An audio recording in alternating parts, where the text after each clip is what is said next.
Kade Membra Zebede, Dewa Shiva Karmapa Kansa Jimye Nyambada Jawa Jino, Jechile Shila Rawan Tomne Yishe Bezamje Chela Pawan, Jubje Jide Doje Yanche Pade Karmapa Shimba Jino, Doje Chanje Yende Yede, Hero Kapane Yela Dude, Jere Wambo Sanje Dube Ko, Jenyawa Mije Doje Kina, Jawa Jide Karmapa Chino, Sanje Jide Karmapa Chino, Deshe Jide Karmapa Chino, Tamje Jemba Karmapa Chino.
节嘎子罗行囊王节老婆多连门不来亲节老师多个节目送到去节节这大去不来亲节老师您老这把东不来也不来亲节老师您来去吧你呢这把当没节那么知道这把呢谁老他说亲别给没节把别节老就这节节我工作把点干嘛吧没节多节那么的节呢三万多节得把了没节节做了节送这工作手节我工作用谁当把手上哪这边怎么可能当一当年把把点的话可乐东北节做这这节老节年把没节恰恰节现在我把点了没个送这多节上节个把年那这的嘛就多上节个完的啦sem节当节节就节到所sem节当节节给所别把的知道我把的上节年把要切这当切了工作没人说没当不可觉了，所谓的所没觉的所见把了，所谓的所直觉干嘛看上了，所谓的所不觉觉了就不觉了，所谓的所你把觉上觉你把了，所谓的所去了觉那位要觉了，所谓的所其实都觉要觉了，所谓的所从面都觉搞完了，所谓的所当面要觉上播了，所谓的所正面没觉上播了，所谓的所。学了从灭了所谓的所突击从灭了所谓的所你把从灭了所谓的所去我一年受了境界老师是把定年老不来境界即将给灭都不来境界老师没到年些就来境界老师你的没别突击见了所谓的所去了没别听了见了所谓的所马去没别见了见了所谓的所同对对对见在把见了所谓的所叫我去大家做了所谓的所不见没觉都见了所谓的所叫我去这也了所谓的所就在我这个见了所谓的所我没工作这去也都见了所谓的所把的一些年把了所谓的所从没一些都见了所谓的所把这去见的得了所谓的所叫我想去都见了所谓的所谁的去见中年了所谓的所就是都见了所谓的所别把去这家做了所谓的所别把你接忘过了所谓的所叫我对这都见了所谓的所就是了这他也了所谓的所不撒开家都见了所谓的所别把我去见过了所谓的所把你现在我是了所谓的所让众里边都见了所谓的所今天早也了嘛了所谓的所现在这边讲话了所谓的所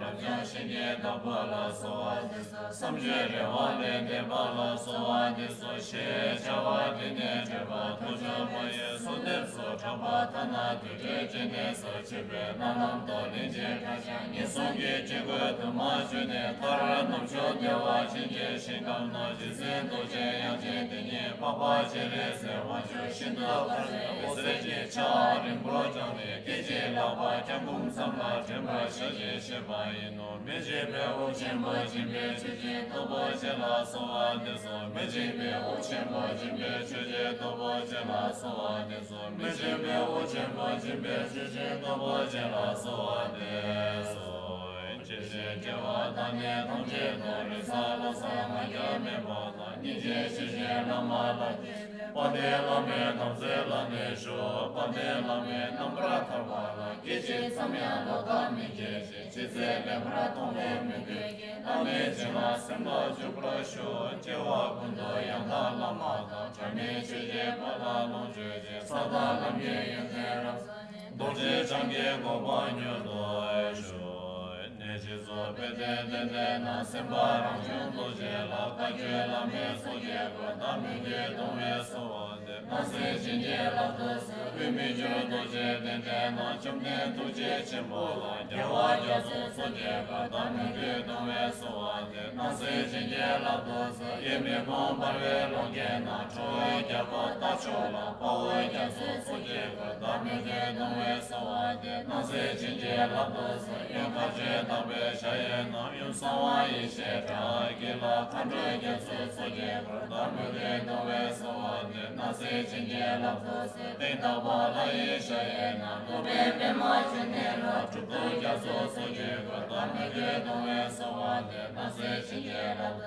是我当最全部下也能就叫马给抢着了，他们耶稣所结果，当没的都为所望的那些情节了不是早晚去不然艰难了，推荐给没所到没达到周周心艰难，能把空间都不去，三把让就多见的，一些能不也把那大些永久哇塞，不得就为大些就唱着心别之类的，多结为谁就正完的年年的三年的大些就早年的王子多说。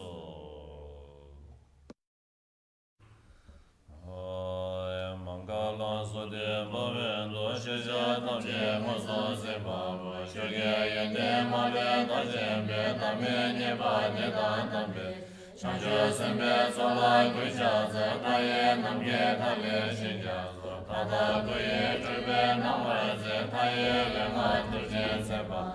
他们过来找我跟老家，估计给我能接投钱。我年让做一切的准备，工作随便没得能做。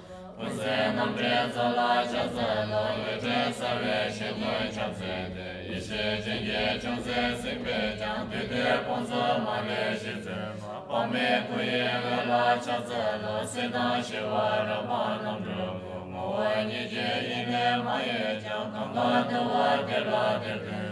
在那北京基本上就走路，去过那边也老住住也，从这给家就对他们这都身边往过人把这些，把面送给我了就走了，马上就被有的人被讲，被人也准备养到子，送给三万三姐妹家，那边浪就给了就走了，让些为所他的妹妹家。当把工的一些人把一些家亲戚准备结婚，把面都给我了，就走了，去给我你姐你是，马把那我让多找我干，去也随把能到西把那，这些工作随把就走了，感谢这位一些年生，不说多大一些把面都接进来把多面包。我们老大不来就走了，你那一天准备了了，有什么说能给他都把路也能给的外些能去，没了在我那给的大些，那把身边工业的边，你不来就把东西想不来接，并且他们就不让我就接，并且这把的都是接上，叫他就是你的人家。我估计给了几了，朋友出去的些同学了，那就出去过了过了过，搞把就是把个面包呀，两年没他学不了说话的，对说三百给我去吧，身边跟着讲究听不了我，就是讲究你爸妈的，接我的那么我同学的，那么他别去做这个，上学身边那么多年嘛，就是说老些不说。草花，他就去多去点周大街，三街天来人些老板，对他在这八月的这节，你上宿舍没谁不来，没关今天他们自己就来，他在此地你来了没？来到现在你来么这节，见他是真是他是真的，三天学了他给没上的，没让到他一些年子。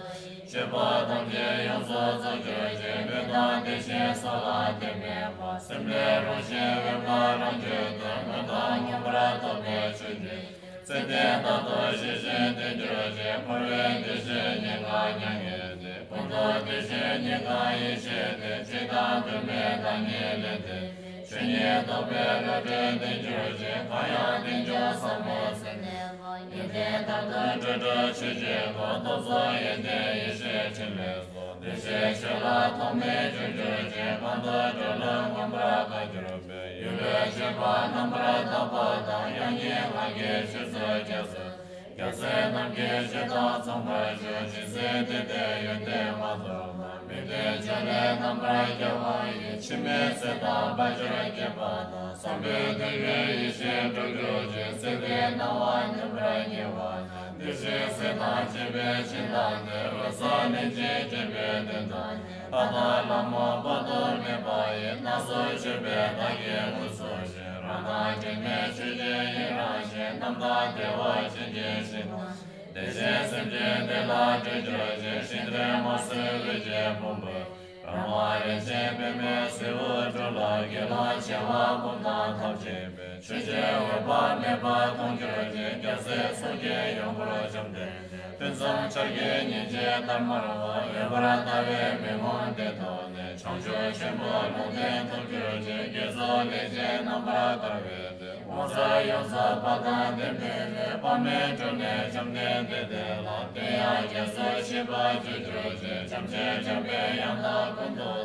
好了，从念了先对哪一的？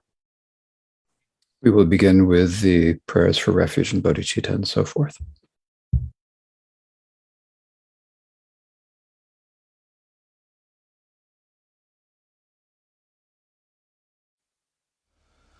Amen.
的山羊，你别说的真，给人爱所三不灭动，人心也变在，看的所爱的，所我所爱的来两山。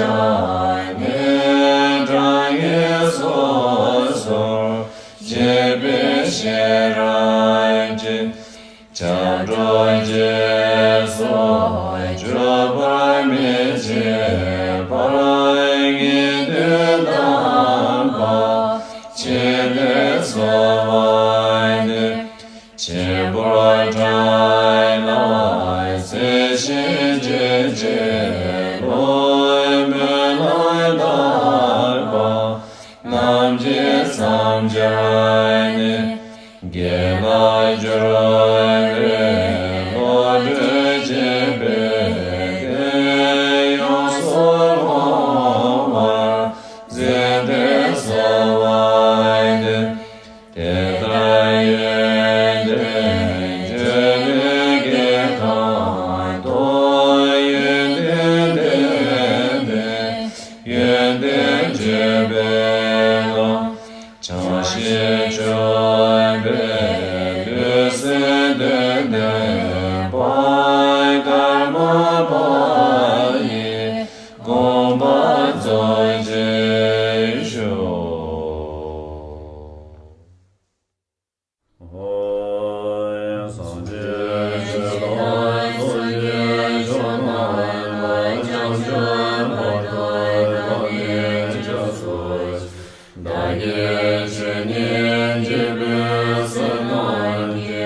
함재계도 나게 죄된도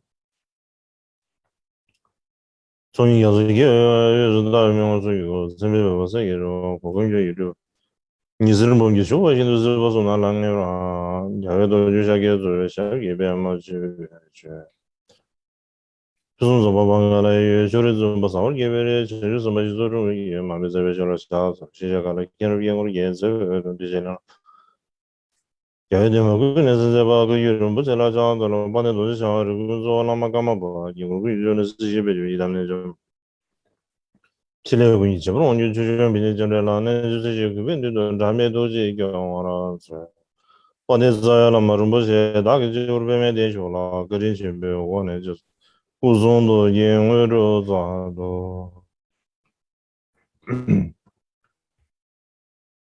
나서 다디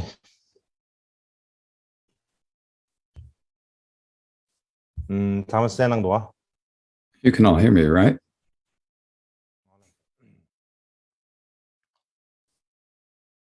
다 동화들이 하나만 게 상물이야 공감상에게 섬지주와 접지도 First of all, I would like to wish you all my warm greetings. So today is the 6th day of the Arya Chema 6th teachings, spring teachings. And today, on this 6th day,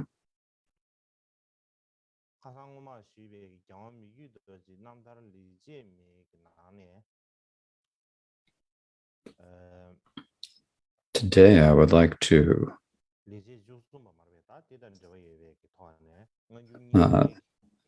speak about the discussion we began the other day about the 13th good deed from the autobiographical verses Good Deeds, which we began the other day. It's about the controversy over whether or not MIKYÖ DORJE had written the letter objecting to the Nyingma school and so forth.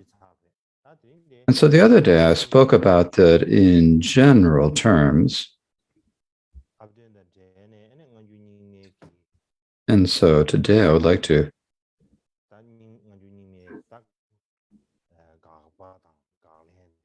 speak about, give a summary of the subject of the different, the objections to the Nyingma school and the various responses to those objections. Now, generally,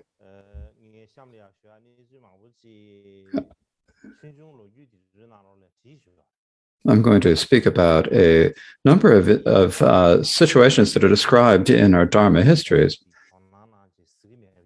But we don't really take a lot of interest in the Dharma histories and don't really read them. And so,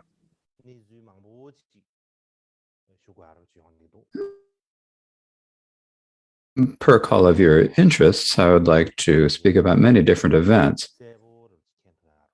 And so it's in order, my hope is that this can help you understand the situation and the main points clearly. Now, if I say too much, there's a danger that you might get bored. Now, I don't know whether you're getting bored or not, but my hope is that you do not get bored.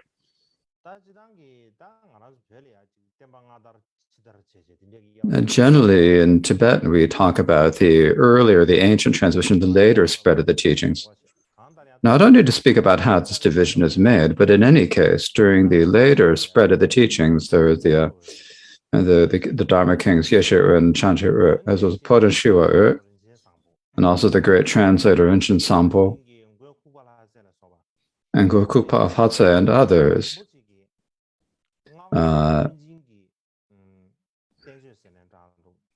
Many of these masters wrote letters or documents or texts that were refutations of false mantra.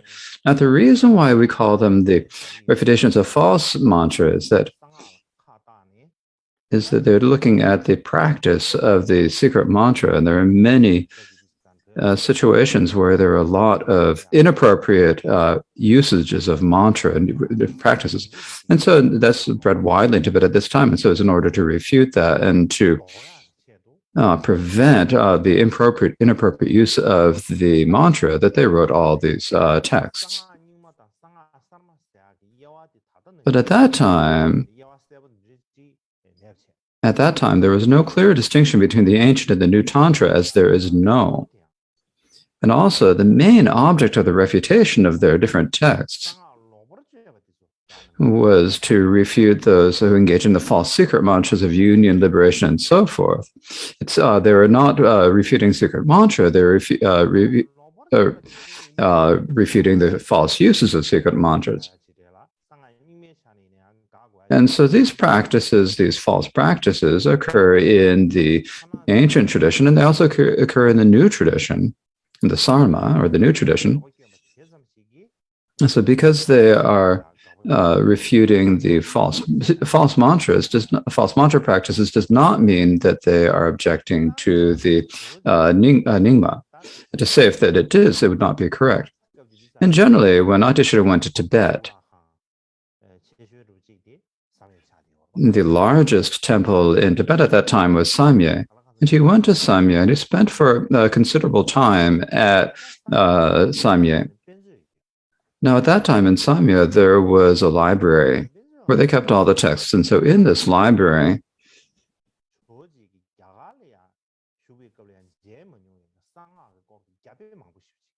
he saw that there were many Sanskrit manuscripts of secret mantra dharma that he had never seen before when he was in India. And so he was amazed when he saw this, because when he was in India, he studied in India, and then he comes to Tibet, and there's like a remote country, and there's so many Sanskrit. When he saw so many manuscripts, he was just amazed. So he was amazed.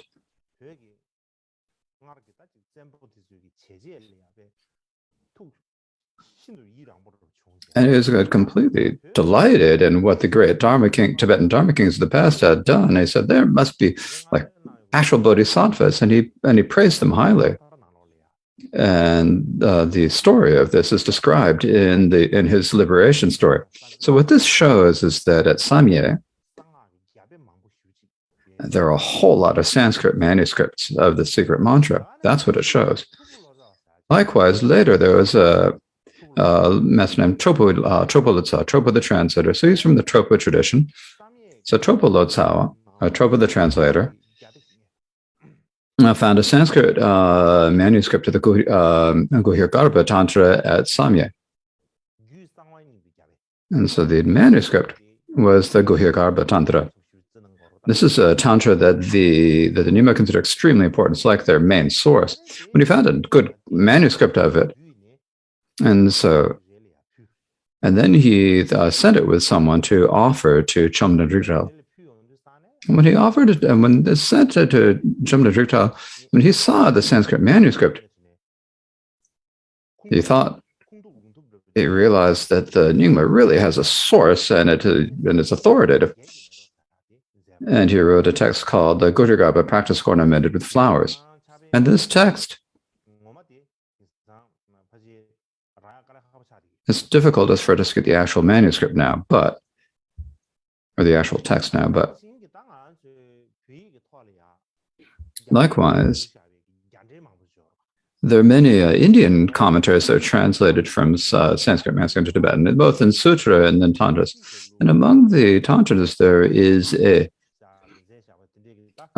commentary on the Buddhayana tradition of Gosamaja by Vishwamitra. And this cites many quotations from the Guhyagarbha Tantra. And so for this reason, we can say that the Guhyagarbha Tantra must have been present in India, and that there's a lot of evidence of it being there. However, within the ancient Tantras, when they taught the Guhyagarbha, they say a lot of things. Usually we say, thus have I heard, but instead of thus have I it says, thus have I taught. That's what it says. So that's likewise. It says that the explanation of the ground is immeasurable. Likewise, instead of saying that, we usually say there are 3 times, but there are four times. But the Guhyagarbha says there are 4 times. And the principal data of the mandala is Vajrasattva. And this is different than the ordinary way it's taught in the new tantra, and the Sarma, the new tantras. And so this is how some people thought that these are 4 faults. They said these are faults. They said these are 4 faults or 4 mistaken faults. So they're called faults, but actually, if we look at them within the Sarma tantras or the new tantras, there are similar explanations as the ones from the Guhyagarbha Tantra. So just because they have a different way of expressing something does not mean that they're not authoritative or that they have no source. I think that would be difficult to say. Likewise, when you look at the catalogs of the Kanjur and the Tenjur, we have three. The oldest ones are the three. There's the Pantama, then Karma, and the Chivoba. And so these are the oldest catalogs of that. So the third one is not extant anymore, but the first two are. So there's a Pantangma catalog, one of the old catalogs. This includes commentaries on the Gaudiya Tantra by Niyya Sangha and Buddhagupta. So it also has, and it also lists the commentaries on the 8 classes of illusion, the commentaries of Gandharva, and the great main texts. And so for this reason, many of the main texts of the Nima Tantra were present during the early spread of the teachings to Tibet. Likewise, there was a great Indian Pandita who came to India called Smritidhyana, and also is the great translator Ranjan Sambo. And both of them translated some Tibetan texts into Tibetan. The one who says this is Chomden Rigla. And so Chomden Rigla was not just some Tibetan scholar. He had an extremely vast and broad knowledge of the Kanjur and Tanjur. He was a very important personage in the compilations of the Kanjurs and Tanjurs in Tibetan, so he knew them very well. Likewise, the Sakya Pandita said that there's a root Tantra Vajrakila translated from Sanskrit. And likewise, when Tarlon Yama went to Nepal, he saw a Sanskrit manuscript of Vajrakilaya. And so if we look at these in terms of this, we say that the practices that are included in the ancient Nyingma school were present in ancient India as well. Likewise, there are many texts from the 9th and 10th century Tibet that were unearthed in the caves of Dunhuang. And among them there's a text that's said to have been written by Buddhagupta, and it has a small collection of Dzogchen texts. So it's an important old Dzogchen text. So they found an old manuscript of this. Likewise, also within the Dunhuang text, there's also an account of the origins of Vajrakilaya Tantra. So I think there's so many different manuscripts and texts to examine and areas to consider that if we don't examine them, immediately say that the Nibbuttas are false, I think that is not correct. So general Gyonachin, when they talk about Dzogchen teachings on mind, space, and instructions, they probably were not widely known in India. But just because they were not widely known, that doesn't mean that they're not true or that they're not correct. And the reason for that is that in ancient times in India, when they're doing Tantra practice, they did it in very strict secrecy. It wasn't like something they do where the public didn't say, oh, please come, we're doing an empowerment, everyone come, and then do it in the public. It's not like that. And now we've all started making everything like this.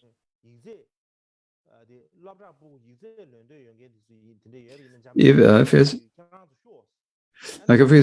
someone's going to take if a student's going to take going to take an exam, we say, "Oh, come take a Manjushri empowerment." If there's a business who wants their business to go well, then we say, "Oh, come on and take a Jamal empowerment." And so we don't actually say the words, but that's how it is. But in the present, they were very careful and they kept it secret from other people. And so that's the situation in the past. And so for that reason, just because it was not widely known in India, that doesn't mean that it was not there. Even if it was not widely known in India, it could have been here in a place or in a couple of isolated places and hidden. Now, another thing that I mentioned before Atisha was like the center of a study of Tantra in India was Vikramashila, and the abbot of Vikramashila was Atisha. Not only that, the sort of the many of the masters or the leaders of the various temples in India had given Atisha the keys to the temples, and so for that reason, when he was someone who had an extremely very broad knowledge. So when he saw so many Tantras that there just were not there in India. Now, if they were in Tibetan, you could say that the Tibetans had made them up. But because they're Sanskrit manuscripts that he saw in Samye, and what did he say? He said probably Madhusam must have brought them from somewhere else through miraculous powers. I've never seen any of these before. In general, there is no end to secret mantra. There's no way that you can run out of this. The tantras, there's no way there's no end to them. Prior to that, he had thought that he had a bit of pride to thinking that he had been knowledgeable about the mantra, but when he saw all these texts, he lost all that pride, and he thought the tantra is just inconceivable. And so there's something we need to consider. So if we look at this account, we can deduce that at Samye at this time, there are many tantras and mantric texts, and also tantras of Dzogchen. We can guess that they must have been there, or assume that they must have been there. Some later scholars, what they said is that the Nyingma tantras aren't correct, because the way they explain things is different than the way that's taught in the Sarma tradition.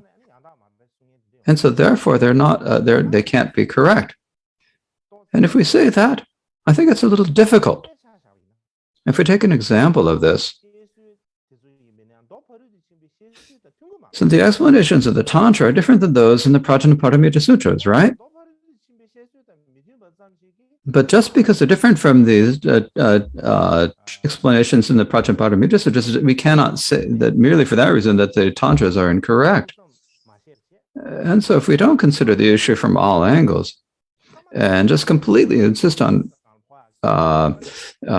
make objections, then there's a danger in the end we're going to end slapping our own selves in the face. There's a danger that this will happen. So when I look at this, when we look to see whether a Dharma lineage is valid or not, or whether its sources are reliable or not, it's not just a question to be explained in philosophical terms. And primarily what it comes down is we need to see whether there's a clear, logical history of its origins. But, as I have said in the past, this really struck me, and so if we don't say it over again. So the ancient Indians took little interest in history. They sort of thought that things that seeing with their own eyes was enough. We can all see it, so why do I need to write it? Everyone can see it. They said, why do I write it down? Because they see something with their own eyes, and everyone can see the event, so why bother writing it down? I had food today, right? And I went to bed at this time. There's no point in writing that down, right? But at that time, there is no difference. But if you think about the later people, the later generation, it's extremely important. So the people of India at that time just thought that everything they saw was fine and didn't really take much of a responsibility for the people in future generations and keep a written record. So it's a very difficult, it gives us great difficulty. And the reason is that even that is something that is disputed when the Buddha was born and passed away. And in comparison to that, Tibet is a little bit better. We have a little bit more interest in history in Tibet. However, but there are a lot of difficulties in terms of historical documents in Tibet, whether there are the historical documents or there are not. For example, the historical documents from the time of the ancient traditions are extremely rare. In Tibet, and also the period of time where the history basically just went blank. And so this gives a great difficulty to the people who research the history of the Nyingma ancient translation school. For example, if you think about the only liberation story of Guru Rinpoche that accords with our shared perceptions, is there any of those?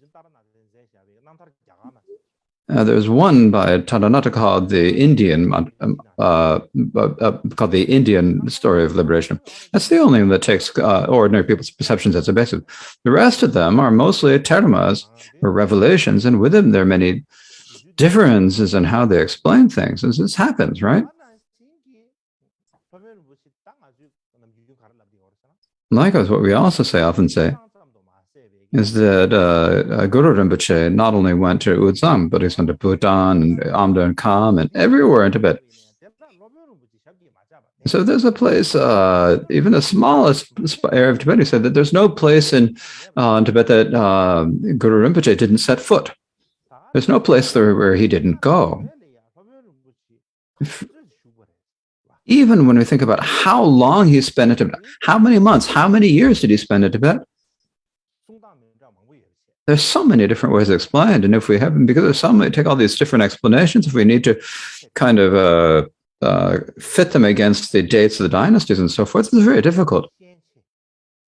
And so for that reason, we need to distinguish between the common and the uncommon liberation stories, compare the dates with the reigns of queens, and use modern research techniques at an appropriate standard. And this is very important for us to do. Also, there's a text called The Lamp for Dhyana by Nup Sanji Yeshe. And it's really important for us to examine this text carefully. And the reason is that there's we often talk about the Chinese Huashang, or the Chinese Zen tradition. And there's a lot said in there about the Dzogchen practices. And I think if we look at this, I think that this would be if we want to research the difference between the views of Zen and Dzogchen, I think if looking at this, I think that we have a lot of, and the development of the Dzogchen view, I think we Tibetans have a lot of misunderstandings in this. And so if we want to know what the difference, we have a lot of erroneous views about the Chinese Hashang view. And if we want to understand the difference between the views of the Dzogchen, the development of the Dzogchen view, and so forth, we should take interest in this text. It's an invaluable text. And so this is another thing that we need to really pay attention to. But when we research this,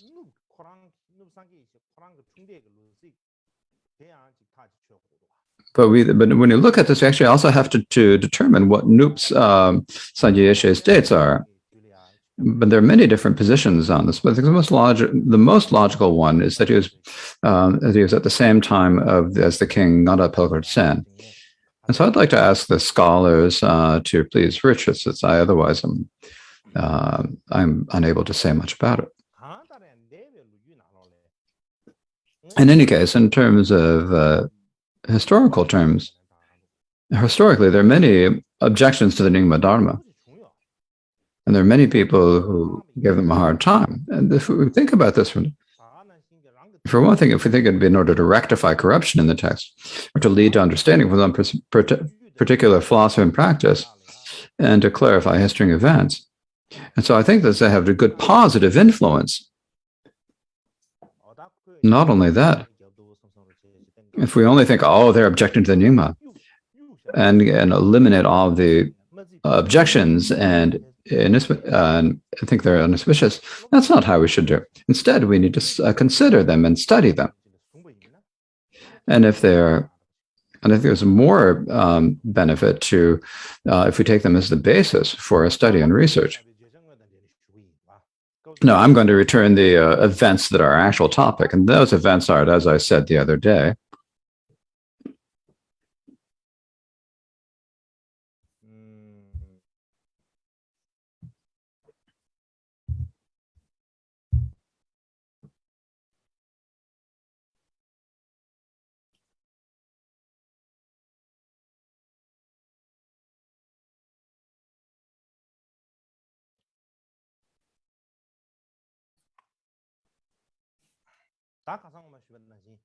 as I said the other day, MIKYÖ DORJE, I'm showing a picture here. And so this picture is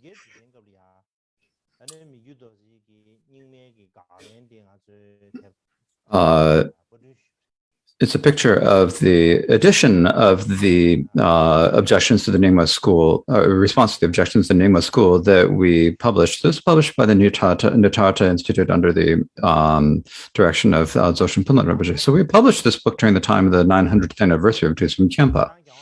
Now, as I said the other day, KARMAPA MIKYÖ DORJE wrote many works about, including commentaries on Sutra and Tantra.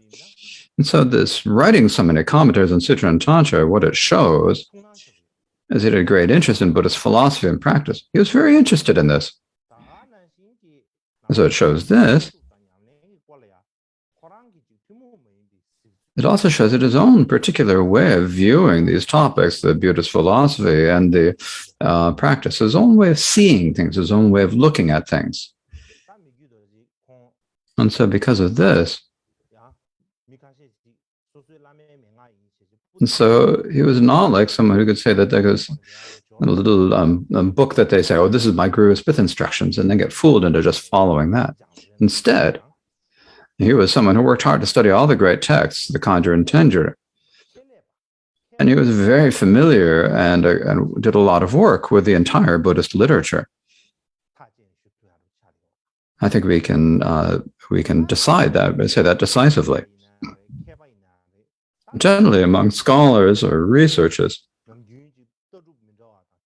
they always have, different philosophies and different religious traditions. And so they're from different philosophies and religions. And so because of that, there are often differences in their thoughts or the way they view things. And so when there are different types of thought, and they want to make corrections in each other's thoughts or raise doubts about each other's thoughts, or engage in discussion with each other. This is the tradition or the way it's done for everyone who engages in the study of philosophy. And so the fact that one's making and raising objections and they're speaking about each other, then there's nothing to be surprised. This is just the way it's done among scholars. And this isn't just in Buddhism.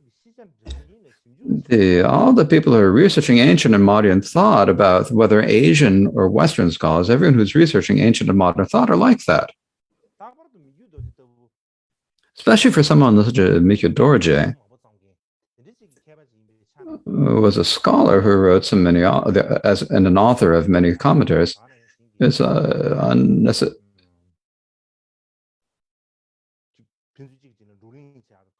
It's the fact that he made objections or raised doubts and so forth and discussed with it. But there's no need to mention that, of course, he did that. So when we're discussing whether or not MIKYÖ DORJE wrote the letter objecting to the questions to the Nyingma, before we determine it and say, he wrote it, we can't say no. We say he didn't examine it. It's difficult to say definitively either way.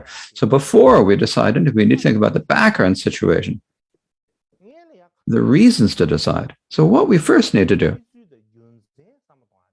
we need to think about the background situation, the reasons first. Only when we look at the background situation, the reasons, only then can we determine whether he wrote it or not. If we don't think about that at all and say, look at the colophon says it was written by MIKYÖ DORJE, then therefore say it was written by MIKYÖ DORJE, then that's difficult to say.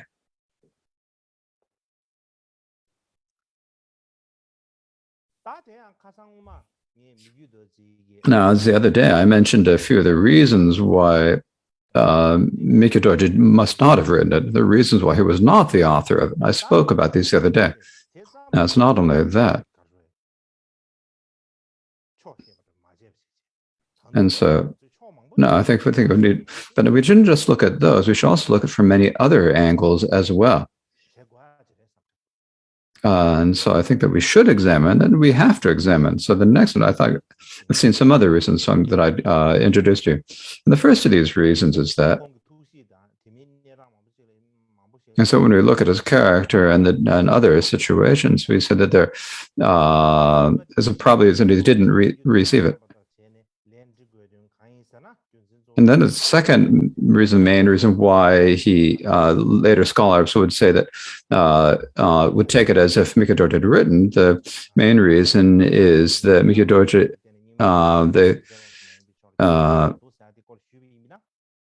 the reason that they made that they objected to it is because they didn't read his response to the objections. And so when you think about the time when the letter of objections or questions appeared was when Karmapa MIKYÖ DORJE was about 46 years old. And at that time that it appeared, it was not long after the appearance of the letter that he wrote the text explaining, say, that it was not him who wrote it. He's explaining this. And he also gave responses to the questions that it raised. Now, it's possible that some people might say, though, that it doesn't merely the fact that he says he didn't write it does not necessarily prove that he didn't write it. Even if he had written it, he could say that he didn't write it. It's possible that he might think that. And so what we need to do then, and so like it says, words follow the wish to speak, right? So when you say the words follow the wish to speak,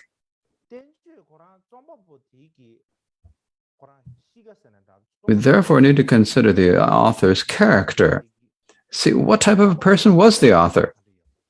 What was their thought? What was their character? We need to examine that. And then we can decide whether the author would have written that text or not. That's important. It's important for us to do this.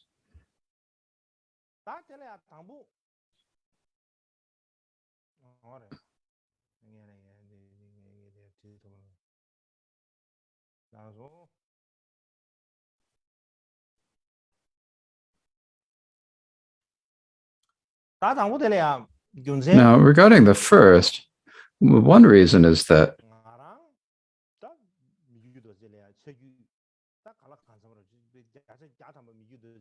as I feel for myself, I'm pretty familiar with MIKYÖ DORJE's work. I can't say that I'm 100% familiar with everything, but I do have a certain degree of familiarity with him and his work. Because I'm thinking in terms of that familiarity, MIKYÖ DORJE was someone who just always raised questions about the philosophy of the Sakya, Geluk, Kagyu, Nyingma, and he always engaged a lot of dialectical debate. He was that's just the type of person he was. And his various works. And I don't have to just say, if you look at this text, he clearly writes, he writes about his own views and thought about other schools without hiding anything, without holding anything back. In particular, regarding the Nyingma, he wrote in his text, the words distinguishing Dharma from Dharma. And this is in the collected works of MIKYÖ DORJE. And what it says that the view taught in Dzogchen and the division of philosophical schools was not generally accepted or generally known among Buddhists. And also the methods of manifesting luminosity by squeezing the two eyes and so forth were not valid. And also then that other than the Dharma tissue extracted from a pillar in the Jokan temple in Lhasa, the Dharmas reserved in Tibet were not credible. Otherwise, none of the other Dharmas work. We cannot really think of them as being, they're not really terribly authoritative, he said. So he does say this. Likewise, there's a text called The Dialogue with Gyatsen Chadalwa. So what Gyatsen Chadalwa gives a question saying that the Guru Rinpoche is superior to the Buddha in 5 different ways. And because he's superior in 5 different ways, then there's definitely no mistakes in his among the disciples in his lineage. And when he asked this question, then what MIKYÖ DORJE's response was that in general, then the Guru Rinpoche, when we say that it's 5 ways, there are scriptures that say this, but these are, as I say, speaking figuratively or giving a guiding meaning. They're not definitive. But merely saying that alone does not mean that MIKYÖ DORJE from his heart didn't like other schools, in particular disliked the Nyingma. You can't say that. When he speaks like this, it's mainly because he's telling the way he sees the various other philosophies and schools and expressing his own opinion. He's just saying that. He's not saying it absolutely must be the way I say it is. And we can tell this when we look at his other works. In general, what we need to understand is that MIKYÖ DORJE's character was extremely direct and blunt. Because he's so direct and blunt, whatever he thought in mind, he just said it without hiding anything. It just got out, left from his mouth. He couldn't help himself from saying. So normally he should hold a few things back, but his character was that he couldn't help himself and spoke. And he himself said, I say various different things in my mind. I'm one of these people who say this. He also accepted this. And a student, Pausula Trengwa, also said that MIKYÖ Dorje also spoke like this. So if when you look at from one angle, when he says so many different things, this is some particular character, his own individual character. And from another angle, because he is a logical thinker, and then when someone is a logical thinker, when they see something that goes that follows logic or not, they immediately say, "Oh, there is a fault or not."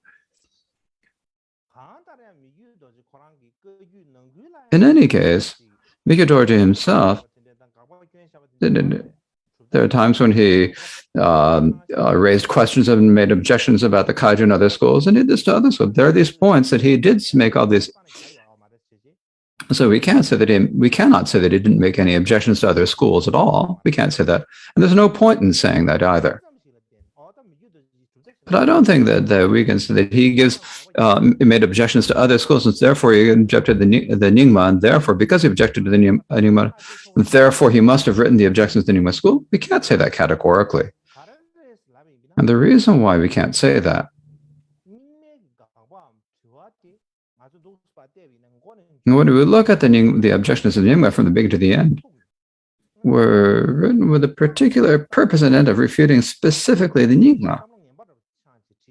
And as someone is written with someone who had a kind of a malicious intent. And if he had written in purpose, he would have known how people would have seen it. MIKYÖ Dorje was not just any old person. He was someone who understood things. He had experience. Because of this, if he said this is how it and disseminated it, he would know how people would receive it. And so I think if he understood clearly the pros and cons of writing such a letter, and if he still insisted on writing it, I don't see any reason why he would have done that.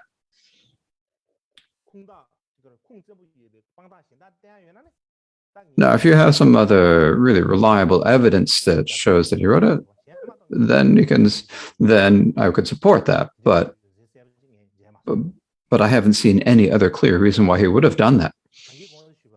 And particularly, it was also, as I mentioned before, MIKYÖ Dorje was a Lama with a really particular character. And so in terms of philosophical thought, he was someone who was confident enough to think about and explain the meaning of the philosophical treatises. If he had actually written the letter objecting to the Nyingma, I think he would have admitted that he had. And the reason is because he makes objections in his other writings, as if he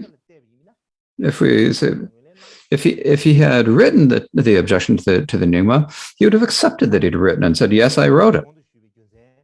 And so for these reasons that I've explained, and then in addition, there's another reason we need to think about is that prior to MIKYÖ Dorje, there are many great masters such as Sakya Pandit and so forth who made well-known and strong criticisms of other schools.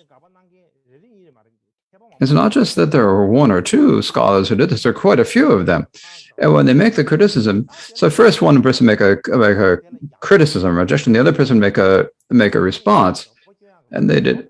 And there's a tradition of this back and forth of objecting and criticizing each other. Likewise, the person who asked MIKYÖ Dorje to write a criticism of his work was MIKYÖ Dorje himself, as it is said. And when we look at this, if MIKYÖ Dorje had him first written a letter of objection to the Nyingmas, and then if he dared to write such a criticism, I don't think that he'd be unable to admit and say, "Oh, I'm the one who wrote that letter." In particular, it was not long after the letter of rejection appeared, and then it's not long after that he wrote the text saying he didn't write it. There would have been no point for him to deny it then. So if we look at it from all these different angles, I think there are many reasons why MIKYÖ DORJE, there are more reasons for why MIKYÖ DORJE must not have written this objection to the Nyingma. And the fact that he wrote the response to the letter of objections is to show that he really didn't write this. And I think it's very clear that this is the truth of the situation. And so that's how I see it. I see that this is that it's clear that the truth of the situation is that he had not actually written the objections. But another question I might have is that if he had written all these questions, then what would it have been?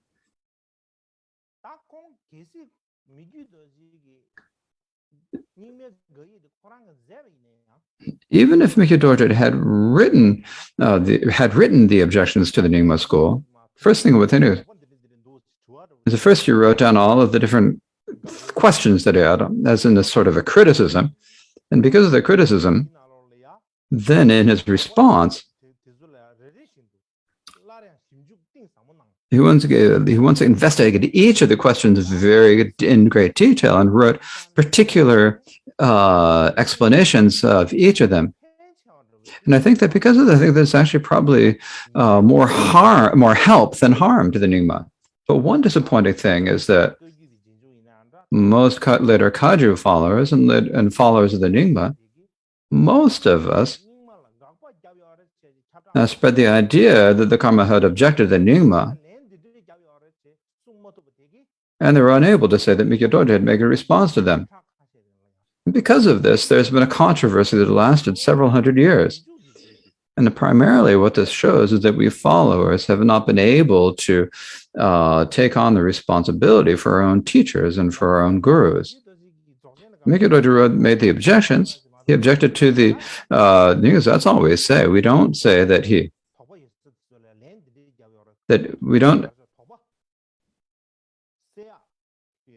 we don't ever say that he made a response saying that saying this is the answer to these doubts about the Nyingma, and that he wrote them clearly.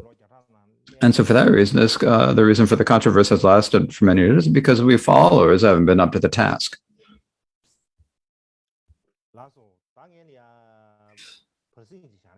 So I think now it's probably best to take a break, a half-hour break, and then we will continue with the teaching.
Shukran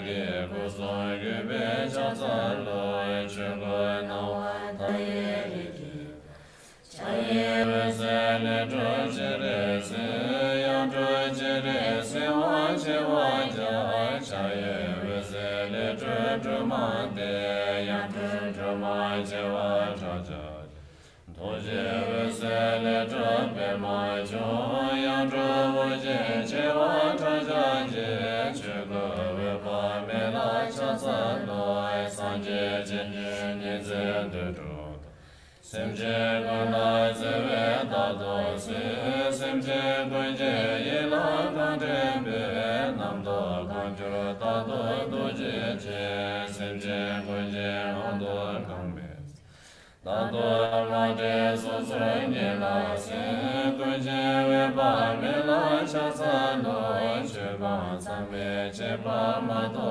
ba che la de je me la da se Deva jende jeve me la jo bandre jene jende dembra so dembra we ba me la cha sa lo che je go se ga ba jo me yang ye me da da da mo so jo che la che je ge be so da na le je dambra me ba ma do ba se se ba ya la ja do ba Deme che wa ma le do bra so go bo se ba me la cha sa lo do so je de ra cha ta me ba re je je je ba we ba me be se da de wa che de ne de be ta mo ja che no de ne de we se no che wa so de je we ba me la che cha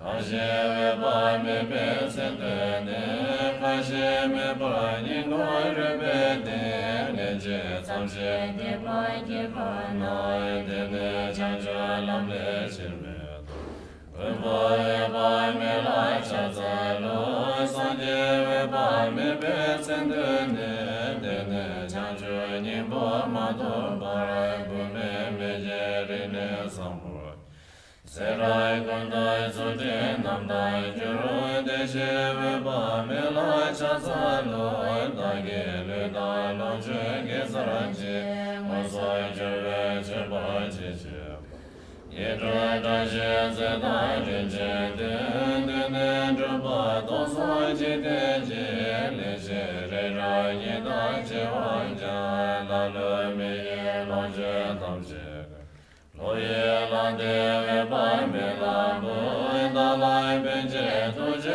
je she ba me do ra da so zhong ge je do ma me de ne da de ba so je ma je la da me za je de je me ge so ba do lo sha zen da cha ma ce zo ma ja ba nga ye me ge she ba do lo No se no se no prata vai de je me ge son bo to lo sha pa ma lo be da jo se pa ta je ve ko na ne se je pa sa me nga ye le za to lo sha ge so se da se ma ba ko so che de na ga shi ga so je ve sa me de je to lo Vijay la gai so rai de so so ba she se so na so la so ba che ba le nge sa ba to lo sha ka so sim je se le de che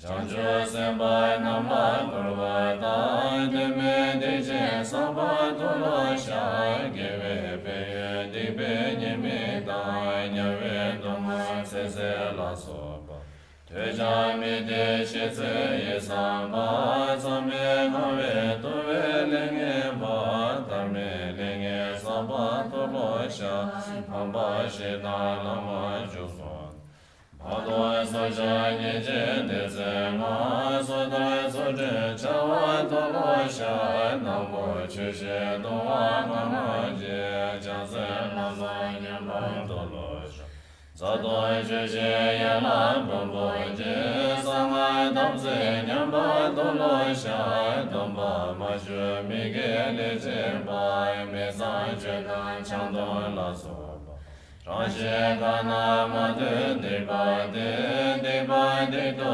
Mashi Dolo Shai Chabdo Wangur La So Tomla Ya Deye Domba Damse Suma Chebe dola baba dola sha jeba mena shabe medabe maje deba kondo do sonda moza jida jeba chebe chinje doze mena medabe chinje sola baja megele dane mege semla damja so de jebe ba me ba seje DORJE yosoi dabrai chije lo chije gewa cheba tebe se de la chado mige sebane nini dawe jizo iran tiye sena yamdo dobra son de je baba nanda soje ye gewa kanjo kula iran moe lame janjo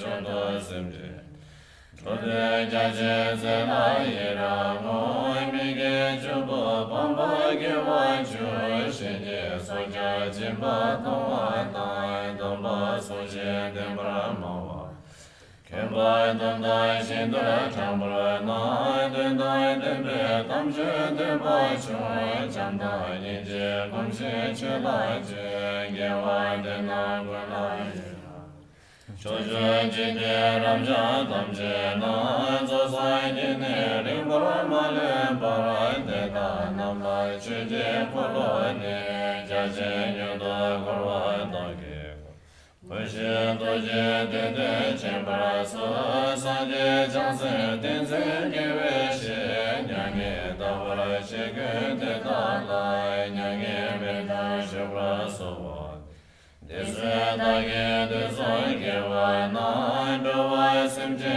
kunye dendo mo kunja lame chancho nyodo ne kamso korwa done jojo Diye gewa na lai nyurme ne sende deme chewa joje she deme lanzo jebe bedo de benjra zeme yaje kange Dede sewa meje tamche je sambe dede chede yishen ro Denda ro la bendo jajen ro Mille denda demba ro mora sho Dada dala deda ro Dene sebe jurma da Trebe sanje veba me Geno gede konje Denda wasan chemba sho Deda yega nawaje Shive doha me parasho Janjo semba jeje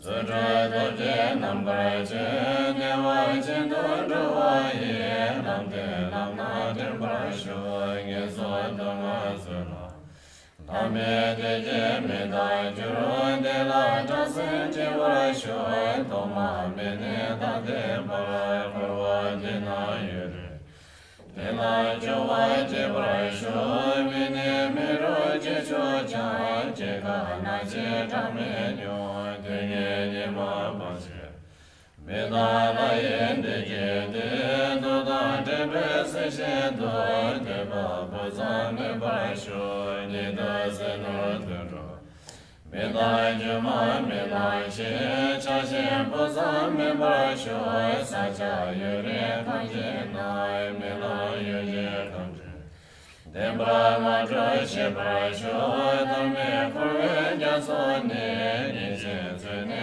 tarwa she Dewa chile shinkams Shide me barandre barasho Chashe chiwa kunje ne Chage yene tarwa she Nubje choje namka Shide kamne chame ba Geje yurla droche ne Dewa jendo shimbarasho Dera sanje wapa Yozoi shobe shatone Deba tamje dabarasho Jene she chokirapa Meda bime nimbo Zede Jawale Marasho, Gijini Lale Zone, Zembe Dembele Dosho, Mije Dobe Dezo. Lodana Je Bardado, Nandre Deje Lonje De, Sanje Songe Denaya, Medo Kane Mise.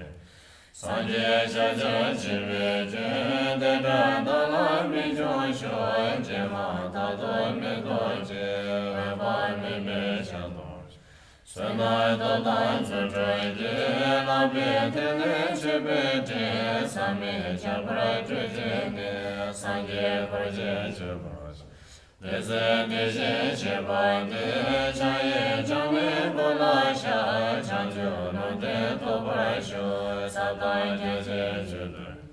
Ranje Meje Trovarasho, Jere Senato Jento, Jase Toy Namneje, Chenje Lauje Jezo. Nire Shento Chojoye, Sanje Chanse Bamemba, Veba Meba Cheba Dai, Shendre Taje Jumre. Deva Gola Ningrashe, Chuje Deze Tobarasho, Zodro Toba Meba Ye, Munge Shedam Bade. Lera Zola Tobagu, Madro Dena Nam Zodro, Mejo Renjo Dendro, Nam Nana So Sanje. Wanda Jela Tombasho, Sheba Deme Chujene, Bomo Deva Chinye Blo, Kaze Mema Lebro. Poda Lada Chamo Je, Maya Linda Uje Yo, Trugo Shika Jeva Java, Jele Sedan Druma. Chadra Bejo Jeva Ja, Jashe Cheba Jazo Je, Wanda Dama Samosho, Nyakaram Yedeje. Toba Meba Chimba Sho, Shuje Nido Jalo So, Laye Mige Savato, Sonjo Jinje Loje. Shinde Shinde Cheba Sho, Gazan De Gabe Ye, Newa Jinje Chajinde, Gaba Jame Chewa. Tado Shinde Zembra Sho, Chamba Niswame Bemba, Gazan De Sanje Nai, Shinde Dena Namje. Zodra Damje Derwane, Sanje Chuje Damje Nye, Layan Deje Shingam, Toma Meba Drova Sho, Sanje Jewa Damje Nyado Damje, Sanje Sanje Shinganje, Yende Geba Damje Chidomba, Shingam Gole Jeba Lana. Deva Jinje Shinte Jevara Sho, Rinje Sashe Punya La Deda, Yashe Yashe Sashe Vese Bara, Nina Nije Dena Bache. Deja Yambe Shinte Jevara Sho, Rinje Doma Lido Pasashe, Loma Darsa Tibo Rinje Je, Dete Trube Jazo Genye. Sabda Jaje Chuje Dana Jo, Mazai Chimbe Shinde Jevara Sho, Pechu Chula Yela Jinde Mai, Deshe Duze Chuje Zimbo. Rinje Nade Denge Bage Koro Medo Bema, Deshe Debro De, Beme Vese Pato Me Patu, Vese Zela Trube Sanje. Yanze Chimbe Shinde Jevara Sho, Migo Yeda Yizo Dhameda, Nemo Dunga Duso Nidante, Drada Uvo Damze Laso. Dunga Damje Shinde Tema Nyo, Deva Chimbe Shinde Jevara Sho, Bume Meje Mane Jeva Me, Kunja Migo Dinin Lomnet. Amje Gole Jeme Seje Do, Wela Zubu Laso Tsimbe Jim, Meshe Mandai Chela Kula Mai, Yude Bame Shinde Jewa.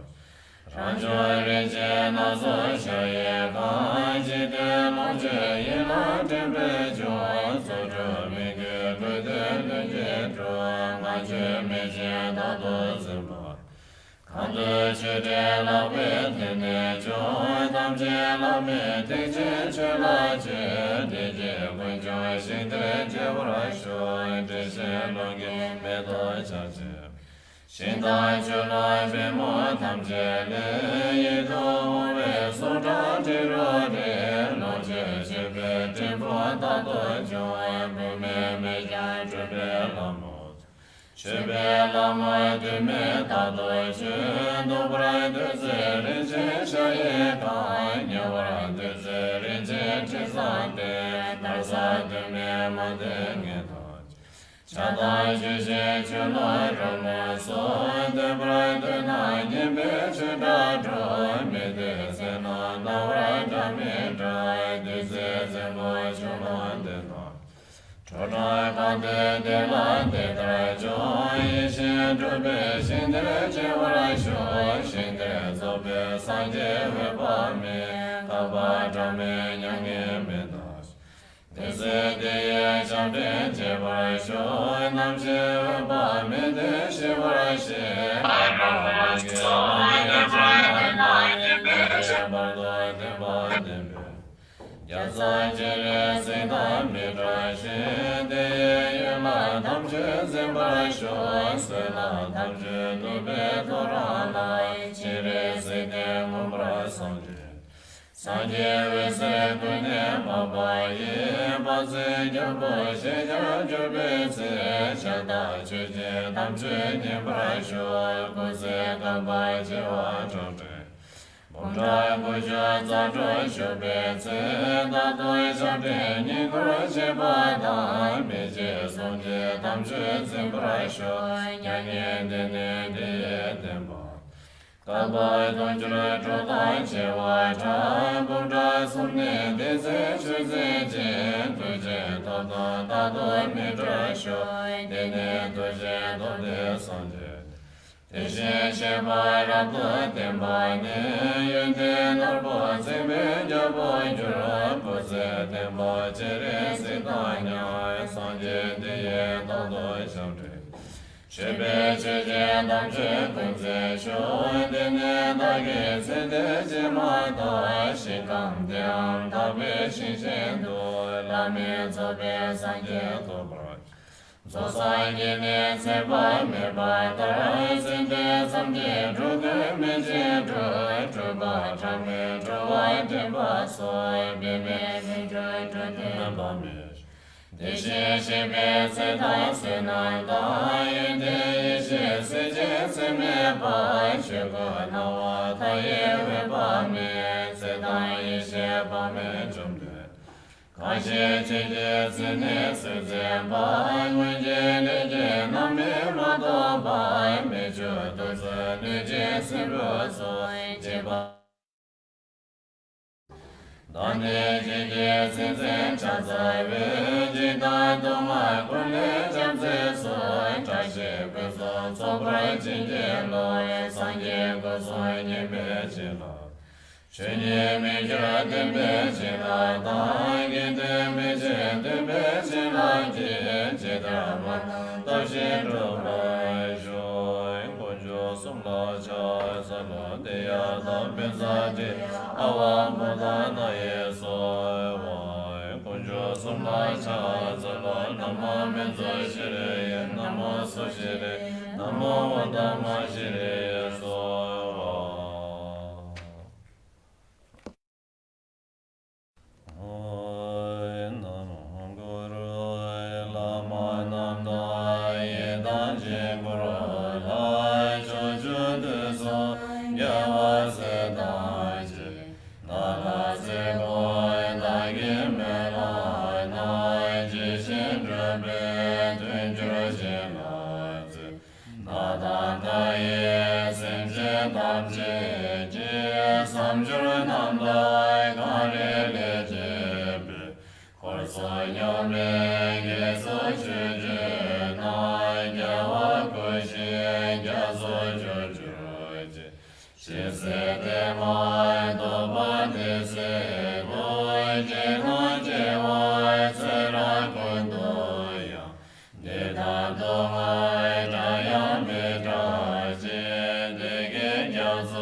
Lord,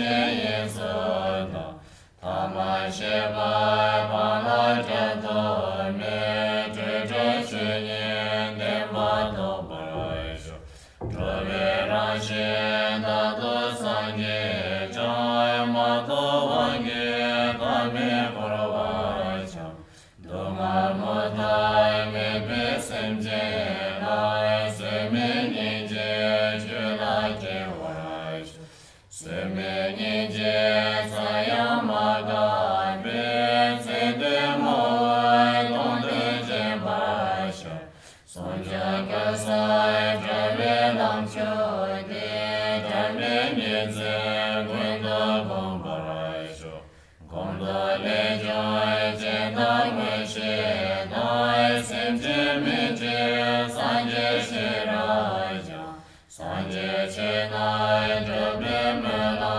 zo zo me ja so har je san je shu cho je ye wai se je do je dai nam gra ye wai je ne ye be du te da da dai sem je tam je je me la nam dai je shin ro ju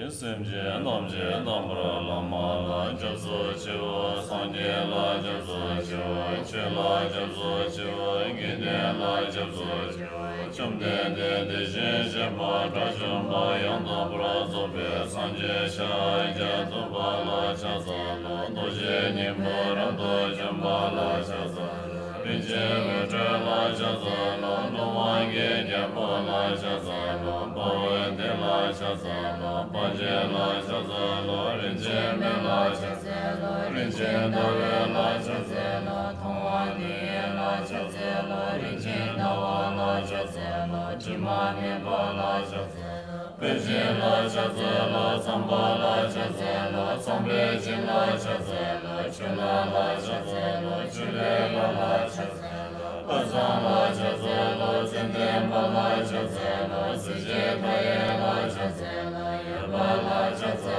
lo yang ye me be ba la cha za lo si me ge ba la cha za lo me do ba la cha za lo ye je ba sam be ye se nam ba ra ba nyam ba je ba la cha za lo ye je ba be me ye se nam ba ra ba nyam ba je ba la cha za lo nam ba la cha za lo je be ba la cha za lo sem ba shin da yong ra la cha za lo om ba do ge de sen ge de ba la cha za lo shin da nam ra ge be ba la cha za lo yu le shin da nam ra ge wa la cha za lo nam ra ne be she ba la cha za lo ku ne na wa ge be ba la cha za lo rin je be ma nam ra ne ba la cha za je ba cha jam ba yang da bra zo be san je rim bo che be ma la ram do shu ba re wang ye je bo la cha ze lo te da la so ba ju ju ji de ge kom bam je na de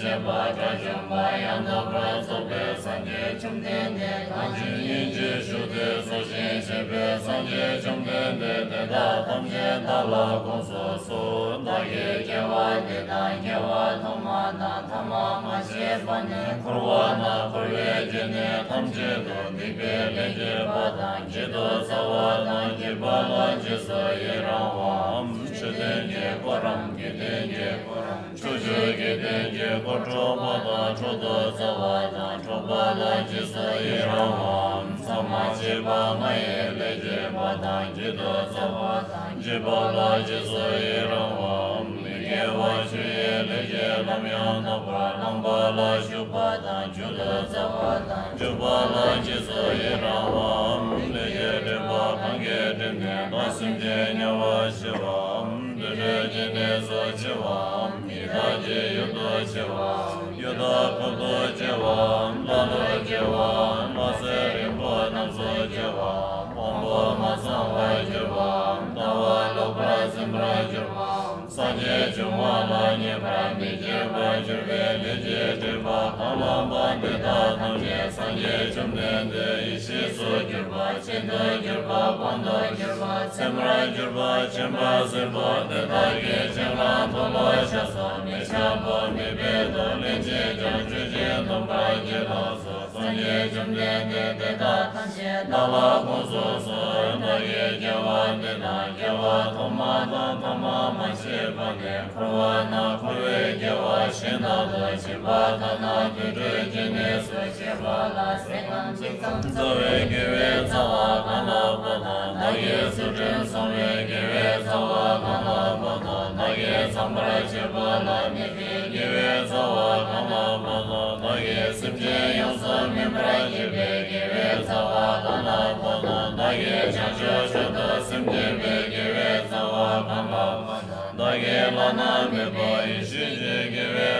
Now, can you all hear me?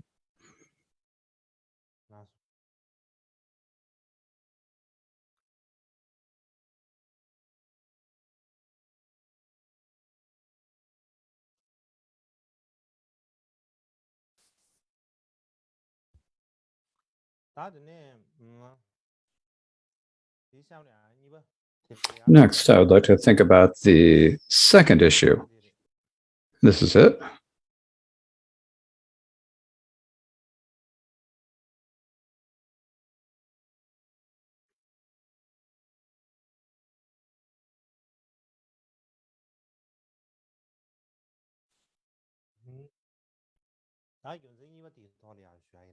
So I'm thinking about the second reason. The second reason is, or the second issue is, so why did so many later scholars take it for granted that MIKYÖ DORJE had written the objections to the enigma and written their response to it? So what is the reason why this occurred? And I think that there are three main reasons. And so I think there are three main reasons why this was the case. So in general, when you think about it, the main reason is that the response, that MIKYÖ DORJE's response to the objections did not reach many people. And the reason why it didn't reach all of these people is, I think there are several different reasons why they hadn't seen the objections. And I think to sum it up, there are three. And the first of these is that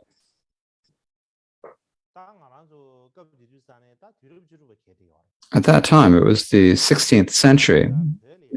And in Tibet in the 16th century, it was not like today, an information age, we could say. So they hadn't yet reached the information era. So even sending letters to each other was not at all easy. And particularly many texts were handwritten manuscripts.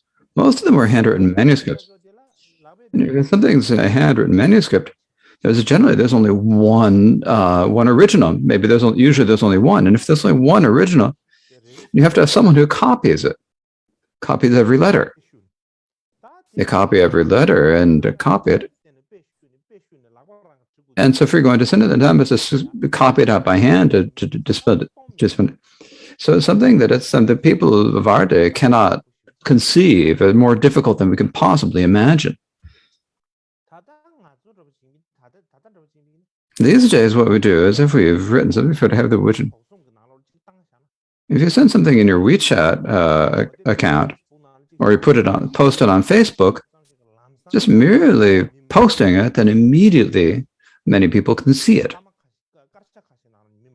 Within a few seconds, many people will have seen it.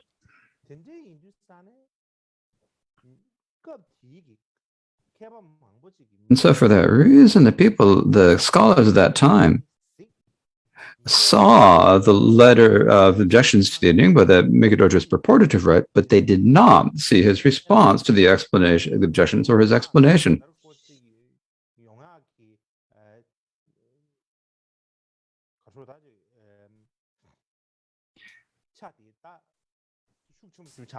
And so I think this had a great effect on their making the explanation. So I think there's understandable that they saw the objections, but not the responses. Now, the second reason is that MIKYÖ DORJE wrote this response to the objections of the explanation, and then he passed away only a year later because he only lived to the age of 48. So he wrote the response to the objections when he was 46 or 47, only passed away only a year later. And so because of that, because MIKYÖ DORJE passed away, he was unable to spread that response to the objections to many people. It was like a drop in an ocean, because the author himself had passed away. So. And there wasn't really anyone else who was really supporting it or putting any effort behind it.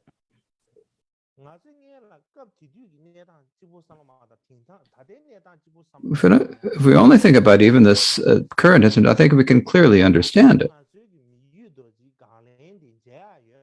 The fact that we're able to see the response to MIKYÖ DORJE wrote is that only that after 1998, so this is in the 1998s, many of his MIKYÖ DORJE's old writings were found in the Drepung and Potala libraries. And so the further we were able to see that there was actually responses to the objections. We were actually to see it. And prior to that, it's still difficult for us to find, and it's even still hard. Now, the manuscripts in Drepung and Potala are primarily have been there in a place for 300 years where no one else was able to, from outside, was able to see them.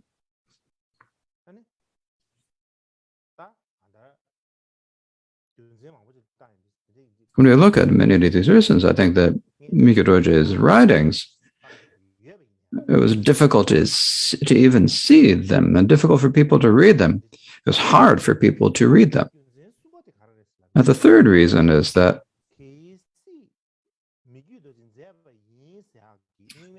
if this objection to the enigma that was purported to have written by MIKYÖ DORJE was written by someone else, what kind of person would that person be? They'd be a really audacious person. Because for the one reason, if we think that first they're appropriating MIKYÖ DORJE's name, not only are they appropriating his names, they're taking his name and making an objection to the enigma, instead of thinking that they must want to cause a controversy. So that person must have been a real scoundrel. And so in addition to that, this is someone who must have really been very good at fomenting disputes, someone who could make really evil plans. And so it's unnecessary to mention this.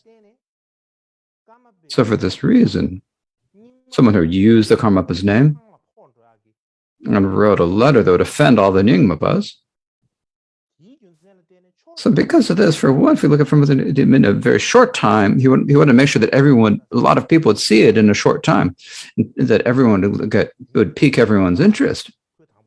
And so he had, from the beginning, he'd make plans so that would happen. And from another aspect, if MIKYÖ DORJE's response had spread widely, then it would be a problem for the person who had written the objections.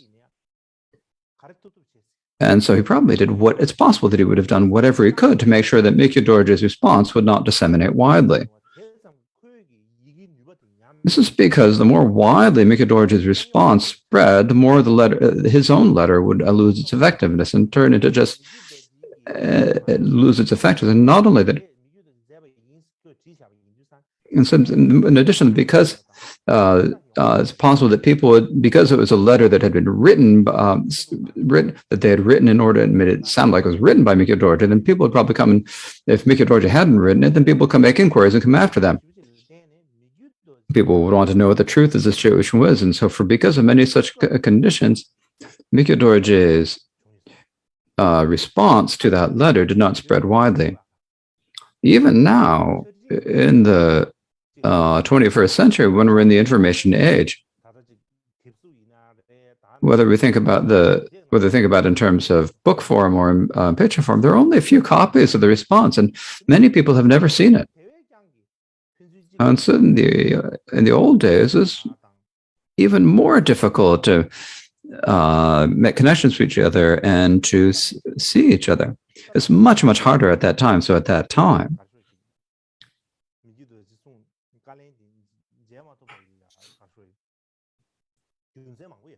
I think there are therefore many reasons why MIKYÖ DORJE's response to the objections were not seen by many people at that time. Now, so if these people have never seen MIKYÖ DORJE's response to the objections, then what most people would think is that MIKYÖ DORJE had written the letter of objections. They'd see his name, and at the end it's written in very big letters, the name MIKYÖ DORJE. And then people would not even begin to question whether MIKYÖ DORJE had written. And the reason for that is that they'd wonder who would have stolen MIKYÖ DORJE's name and written this. It's even difficult to suspect that might have been. The idea that it'd be so audacious as to do it, and think that hard for people to think about that. In particular, these objections to Nyingma are not just any old letter. It was in fact a really difficult letter with very hard questions, and so it's not just something that any old person could write.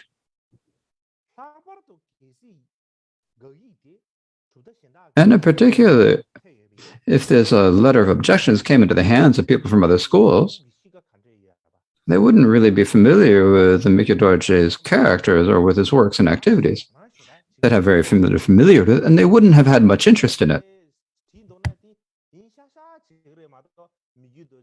So when it's said that MIKYÖ DORJE wrote it, they just take it for granted it's so, and they wouldn't begin to investigate whether MIKYÖ DORJE had ever written it or not. They wouldn't even begin to think about it.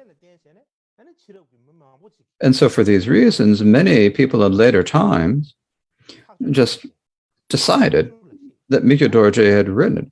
So one would say to one person, one person to 10, and 10 would say to 100, and it's just like pounding nails into wood, and it became like a fixed situation.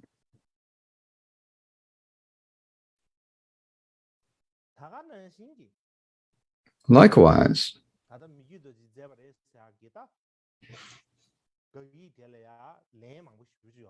there are many responses to this letter of objections that was said to be written by MIKYÖ DORJE, as I mentioned before.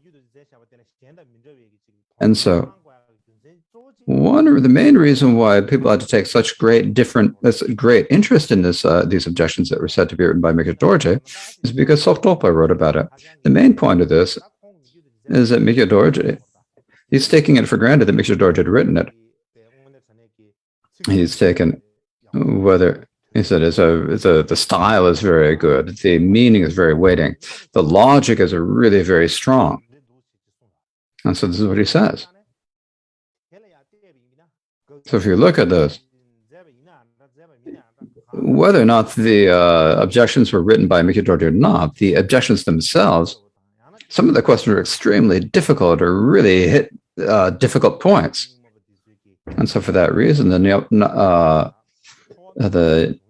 followers of the Nyingma had a very strong feeling for it, and then they wanted to, many of them discussed it, and they wanted to tell their opinions. So just now such objections happen not only in the Nyingma schools, if such a situation happened in any school, then people would see that people would have a reaction to it, that I was going to have the same reaction to it. For example, if a scholar from another school made an objection to the Kanjus, then someone within the Kanju would get up. If they were to point at criticism of the Kanju, someone from inside the Kanju would certainly stand up and respond. And so for many such reasons, over the last over 400 years, the scholars of several different centuries have written many responses to that letter objecting to the Nyingma as if MIKYÖ DORJE had written it. And what this shows on the one hand is that they had a lot of affection for and partiality to the Nyingma teachings in the past. And on the other hand, what it shows is that most of them took it for granted that the letter had been written by MIKYÖ DORJE, because in terms of the author's reputation and because of its content, they thought it was going to be very influential. And so therefore, they wrote many responses. If it were different and had just been summoned by some nobody, then it's impossible that they would have taken such interest in it. So in brief, the conclusion here is that when we're discussing with other people's and in particular historical figures, manners and thought, and what their expressions and characters are, even in our own lives, we don't really know what they are. And when we're thinking about historical figures' thought and expression, we sometimes have to explain this. And when we get to the point we have to speak about other people's ways of thinking and so forth, well, the way we need to prepare our own minds for that is that it's extremely important for us to be impartial. Like it's very important for us to be calm and methodical and relaxed. We need to have the motivation and the courage to justify and verify these things when we research. Sometimes when you see these things, you get very emotional. You have a very strong feeling, right? There's a danger that you're going to get angry, right? But that must not happen. It's not good if you do. You have to be relaxed. When you're talking about a situation where there's a real point there, it's not okay to just lose control of yourself. We want to make the meaning clear. And in order to determine what the meaning is, that's why you're having the discussion. So it's important to be very relaxed in your mind. And we have to have the motivation. We want to justify things and verify things. If we only stand up and boast and say false things, that's not okay. We want to be able to justify and verify everything. We have to have that motivation. If we're able to do research in this way, then only then can we reach the standards for specialists and researchers, I think. Many people these days say we need to be in accord with science.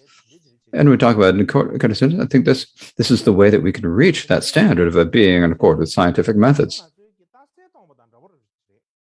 So that kind of research is a lot of our normal ways of doing debate. Because when we do debate, we have to have some logic of the proof. You need actual logic that can really get to refute the position. You have to have clear examples and analogies that can justify it. You have to have an analogy. You have to have a valid logic of proof. And then in that basis, when we're engaging in the debate, only then can we find what we're trying to establish, what we're trying to prove. And so we need to look at search for the factual truth. If we only hold on to positions, we say that they're the main ones, they're the best ones, and that they're true. And if other people don't accept them, we might get angry at them. And then we get unhappy. And then we use any kind of insults to tear other people down. This might happen, right? So basically, if you don't have no evidence or reasons, the first time you look at something, it might seem like there's a good reason for it. But when you examine it logically, you can't find them. And it can't withstand the analysis. And so And if we, there are lots of things that we speak about these that are like this, and we shouldn't think that there's anything amazing or wonderful about them.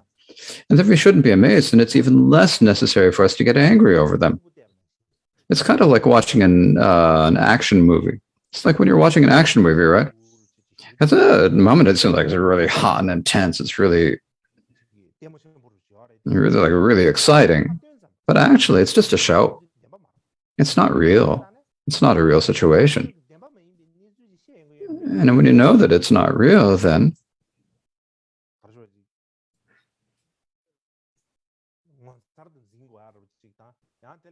there's no great reason to get so excited or to get scared by it.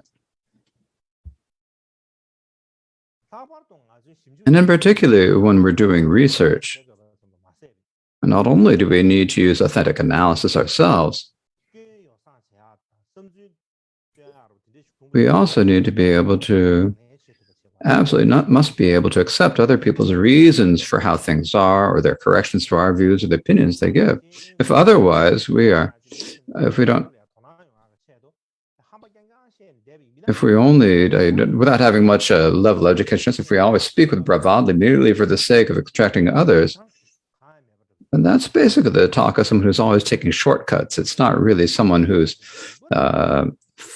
has any value in terms of logical philosophy. So it's really important that we follow the paths of logic. So next, in connection with our main topic for today, I'd like to sort of think about in terms of our Kagyu overall and the practice liturgy and the Karma concept in particular, and how they're connected to the other Tibetan schools. I thought I'd talk about that in general terms.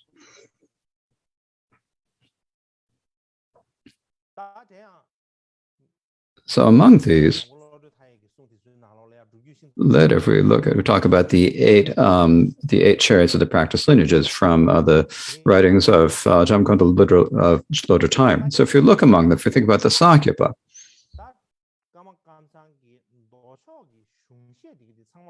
most of our Karma Kamsan explanations of sutra texts, the lineage goes back to the Sakya school, including the great Sakya scholars Rantan Shija Kunsik, Chantrab Jampa, Sangyapa, and his student Sanjay Chogde Namgyal, and many other Sakyas. So basically, our tradition of sutra explanations comes from the Sakya school. And it's important for us to know this. And if we think about the Gelugpa school, the Gelugpa, they teach the Mahamudra and the 6 yogas of Naropa. And Jesompa learned these from the Kansapa. And so the other Gendopan masters follow this according to the Kagyu school. And the main tantric practice of the Gelug school is the Guhya Samaja. And in that Guhya Samaja Tantra, if we think about their explanations of it, they emphasize the explanations of the tradition of Marpa. Likewise, their main sutra practice is the stages of the path and mind training. That's what they consider the most important. And these come from the Kadampa school. And so, for these reasons, so generally,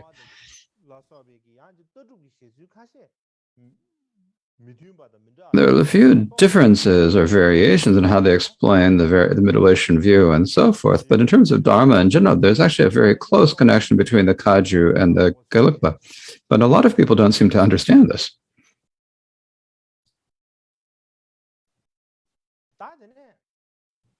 And then there's the 6 yoga school, or the Jonang school. From the time of Karmapa and Ranjan Dorje, there's been a very profound connection. Most previous Kagyu Lamas have professed the Shantongpa view, and later, from the time of Siddhishuga Jungnian onward, and there are many people who have taught the Shentong school, the Shentong view in general, and in particular, they have taught it as it is taught in the Jonangpa school. That's what they've begun to teach in this way. And so for this, in terms of the view, there's kind of like an inseparable connection between the Jonang and the Karmakaju, and this connection continues into the present. Likewise, the Shampakaju and the Shiche or the Chu lineage, and then Dorje Nyendrup and other lineages also spread within the Karmakaju around the time of Karma Ranjan Dorje, and later the finest Jamgon Lodotai. The main upholders of their lineages has been the Karma Kamsan. And so for these reasons, there are a lot of connections between the Karma Kamsam and other lineages. It's a very deep connection. And that's something we need to pay attention to.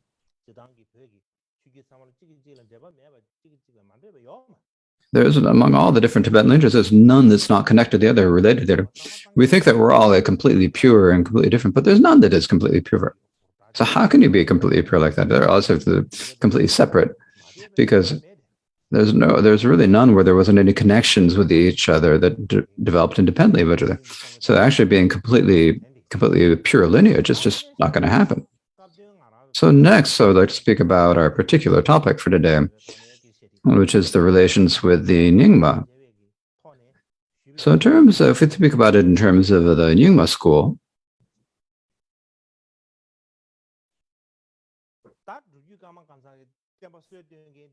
the founder of the Karma Kamsan lineage was glorious Dusim Khenpa, as everyone knows, right? So the first Dusim Khenpa's father was from a Nyingma family.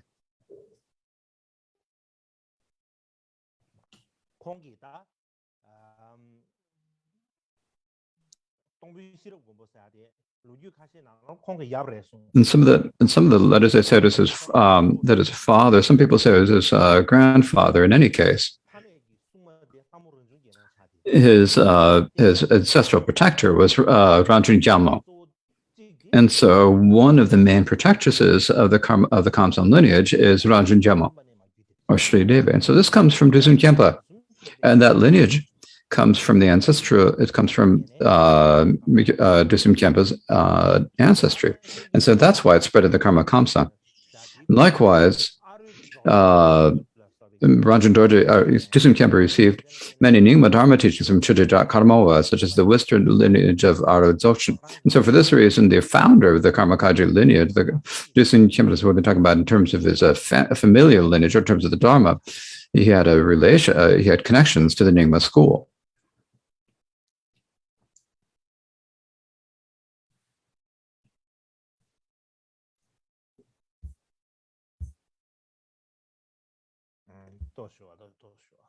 Please wait a moment.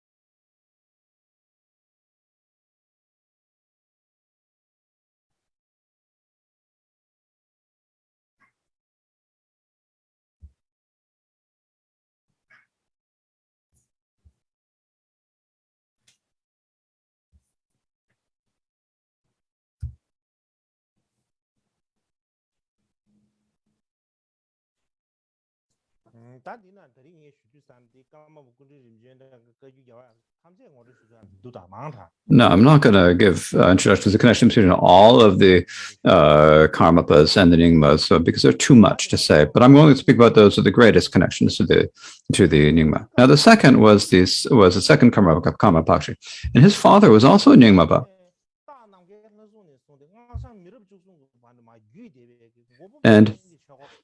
And he had the practice of the protector Bernak Chen, which had been passed down for 13 generations, doctorate nations.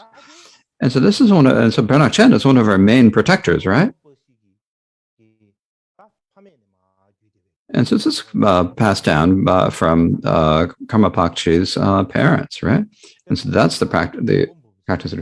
Then he received teachings from Kato Chambabum. So Kato, in the old days,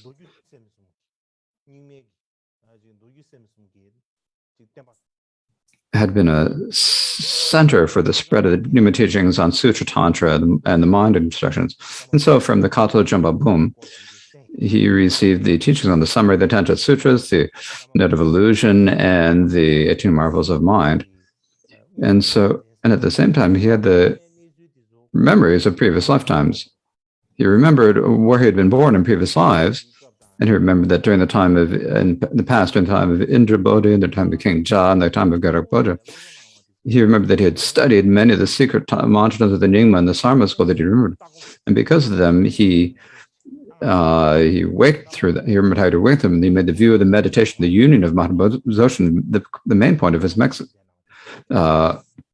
pointing out the crux of the four kayas. He made this his main practice. He also wrote many different treatises, including commentaries on the three types of yoga and their colophons. And what he wrote is, this Dharma will not be complete until the Dharma into some sort of... So he wrote that his text might disappear, but the Dharma would never. Also, as I said the other day, there are many different volumes in Karmapak's view, but it's said that most of them have actually been preserved in China, actually. And because he spent such a long time in Mongolia, most of his works are in China. In general, there are over 100 volumes.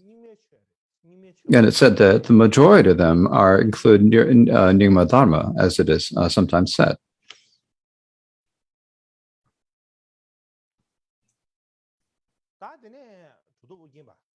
And then the next is Drupta Urjinpa. Now, the reason why I need to mention Drupta Urjinpa now is that, for one perspective, is that he was a student of Karmapa. And the second reason is that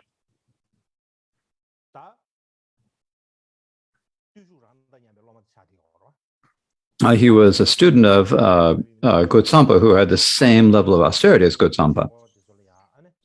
And so the main reason I'm speaking about him is from the time he was 7 until he was 16, he practiced primarily Nyingma practice, including Vishuddha Heraka and Vajrakilaya.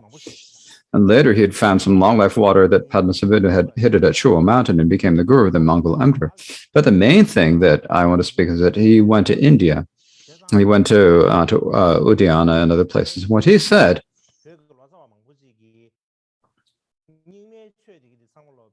so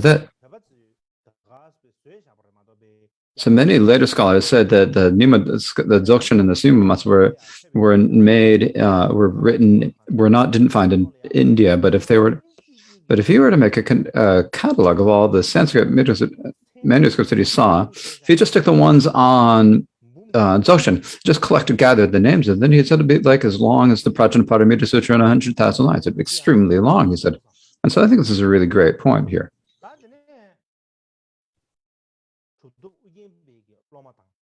Now, Urjinpa's main student and the reincarnation of Karmapa was Karmapa Ranjan Dorje, the third Karmapa. No, because Karmapa was the one who had among all the Karmapas, he's the one who had the greatest connection to the Nyingma. The strongest, there's a greatest point about this, and he's the greatest connection. The urgent place where the original person with whom he studied the Nyingma teachings was Drupta Urjinpa. And also from Nyingma Kungo Drupta, he received teachings on many Nyingma tantras, including the summary of the intent, the net of illusions, and the 18 marvels of mind. And particularly while he was at Karmagun, he had a pure vision of Vimalamitra dissolving into the spot between his eyebrows. And because of that, he realized the meaning of the Nyingtak just as it is. And he wrote a text called the Karma Nyingtik. And so within the Nyingtik tradition, this is a particular, he had particular qualities there. And so really what happened is he had already received the ultimate lineage in terms of pure visions, but he saw that in our common perceptions, it's important to follow a guru and to receive a lineage that had been passed down from Guru Padmasambhava. And so at that time, the main person upholding the Dzogchen view was Kumaraja.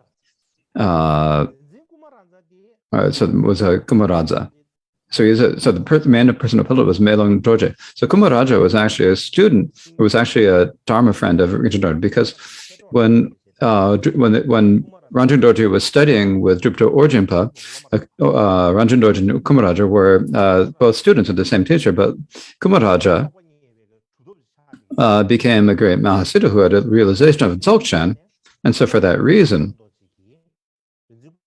MIKYÖ Dorje sought to receive the teachings from Kumaraja, the teachings on the Nyingtik cycle, on the Vimalamitra Nyingtik cycle. Also, according to some accounts, Ranjang Dorje met the Teratan Pema Leditsal, and the Pema Leditsal offered him the empowerment and transmission of the yellow schools. However, according to the history of the Nyingtik by Yuntenba, it said that at that time, the time that Pema Leditsal extracted the Dakini, the Khandra Nyingtik treasures, his assistant had been Loten Dorje Bum, and so that he was the one who gave the transmission to Ranjang Dorje. And it doesn't mention that he met Pema Leditsal. So this is not that. There's no mention of Ranjang Dorje meeting Pema Leditsal himself. This is a point that we also need to investigate. So one of his students was Shogyase Lekten, and so what it says in his autobiography is that when he's 42 when he's at the age of 42 at the water monkey year, he was invited by the Dharma Lord Rangjung Duji to Kompo, and he brought some yellow scrolls of the Khandra Nyingtik, and he transmitted to them in full with empowerments and additions from that yellow scroll. And he spent 3 months with the Rangjung Dorje and received countless teachings from Rangjung Dorje. And Pema Jesse Lekten said he had given these teachings. It's written in the... Now, all of the Termatas were written on the yellow scrolls. And he gave that yellow scroll to...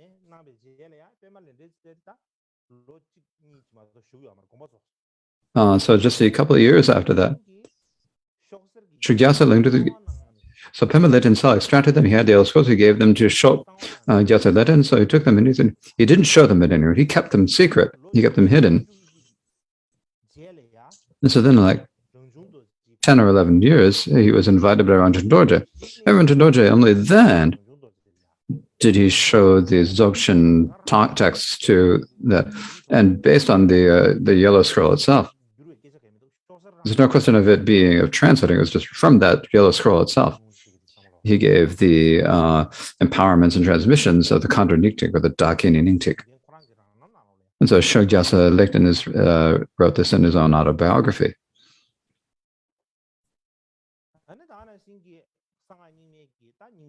Likewise, another master of the Nyingtik teachers was Longchen Rajampa.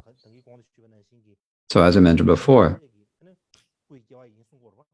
so this is, he was said to be a rebirth of Tertan Pema Leditsal. So he, Longchenpa and Ranjang Dorje, listened to many teachings together. And there was also, in Longchenpa's, in Ranjang Dorje's works, there's a dialogue with Ranjang Dorje and questions on difficult points.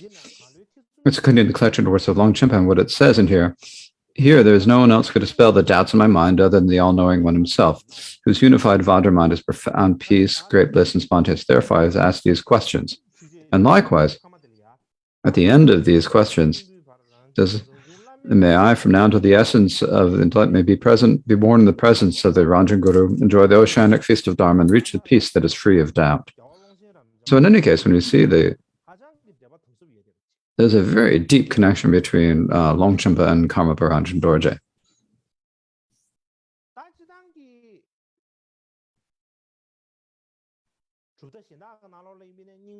When you think about the other lineages, there are many teachers who had received Nyingma teachings, and there are many Kaji Lamas who received Nyingma teachings. But Ranjang Dorje not only received Nyingma teachings, he was also had a great influence, had a great effect in spreading and disseminating the Dzogchen teachings. For that reason, both Rangchen Dorje and Longchenpa are considered the main students of Kumaraza. And later, what was said by Yung Trungpa is that the master of the teachings was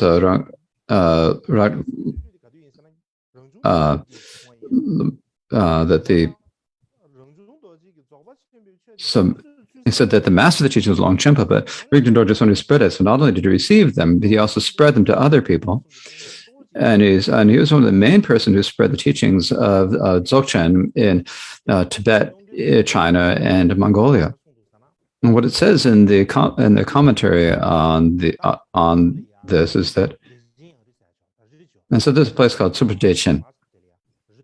It's a little bit nearby Srupa, and I've gone to this mountain once.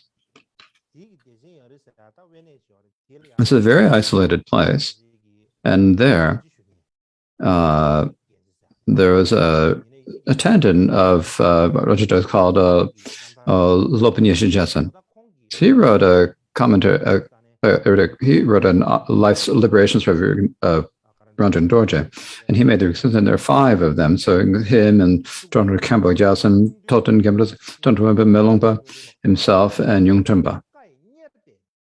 And so then he said, so that's when there's also a shrine master and a tea server, right? So these attendants, right? So just 7 people there, not a whole lot of people, just at these 7 people. He gave the complete empowerments of the Dzogchen Ningtik. And so the way he gave the instructions now, the way he made the transmission was according to the text, including the Fisu scholars, is that Rangchen Dorje himself said, what he said to them is, if these teachings of Dzogchen, they're really, really important, and if they disappear, then it's an incredible loss. So in order that the teachings of Dzogchen do not disappear, we must spread them in all directions. So Yunten Dorje Pel, you need to go to Zhang to go spread them there. Yeshe Jiangsen, you need to go to Kam and Kompo and spread them. Yegyewa, that's. Another was supposed to go to Mongolia and China. And Menlopa Shakya Shunu, you should spread them in U, he said. So they directed them, each of them, to go to a different place to spread the teachings on Dzogchen, not only in Tibet, but in China and Mongolia as well. And so because of this, there are many of the lineage and many different branches of the lineage. And so basically, the Dzogchen teachings,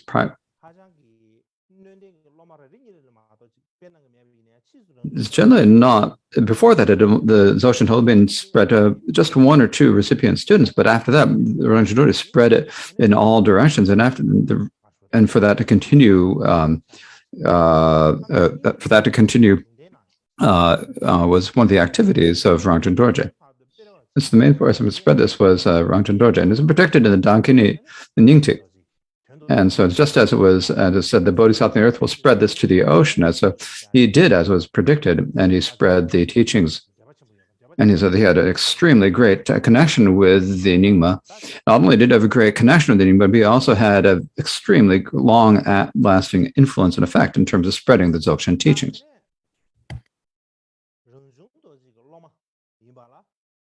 Then there was a student of Rangchen Dorje's who was also in the lineage of the masters and disciples, was Gyalwa Yung Trungpa. So he was very well versed in the entire Sutra teachings, in particular in the compendium of Abhidharma. He had extensive knowledge of all the Nyingma Sarmatans. He'd received many teachings and transmissions and empowerments. Basically, he had nothing.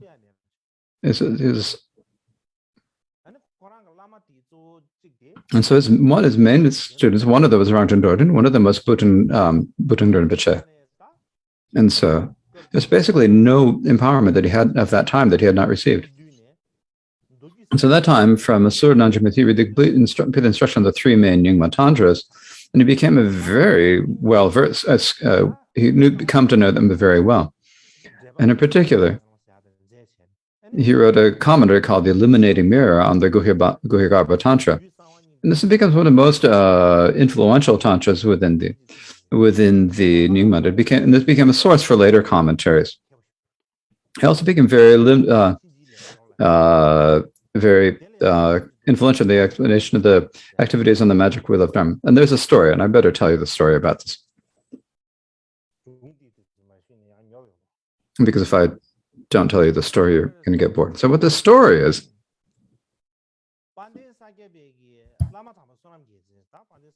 so this one occasion when the great Sakya Lama, Padan Lama Sunam Jasa, he was one of the main people. Then the all-known Doba Bishar Jasa Ingolchu Tome Samba, he's the one who wrote the 37 practices of the Bodhisattva, right? So Jasa Tome Samba, and then Yungtungpa, so it's those. They all got together.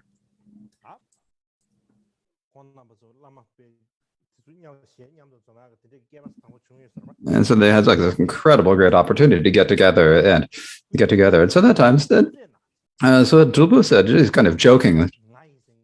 He said, we're all saying that people are like the greatest all gathering. So he said, so we're all people who said we're just us, right? But we need to show some signs of our accumulation. We need to show what our accomplishments, what powers we have. And when he said this, and so what they said, what their response, so Dolpopa, what his sign of experience, said he'd memorized everything that had been translated into Tibetan. The Kanjur and the Tenjur, he had it, he had memorized. And so the experience of having the Kanjur in his mind, and this was like everyone was amazed at this. And then Lama Dhamma Sunan Jasa said that he continually took the 4 empowerments. So every day, he took the 4 empowerments continuously. In other words, is continually practicing the practice of the secret mantra. This is like no one else could do. And Jasa Ngolchu Tongpan said, the one who wrote the 37 practices, said he continuously practiced at bodhicitta and become. So he continuously had bodhicitta and never lost his bodhicitta. It's like this is a sign of experience, and there's some experience. So when you're talking about these, like the experience, the sign of your accomplishment, right? They said this is what happened. The last one was Gyalwa Yungtungpa, right?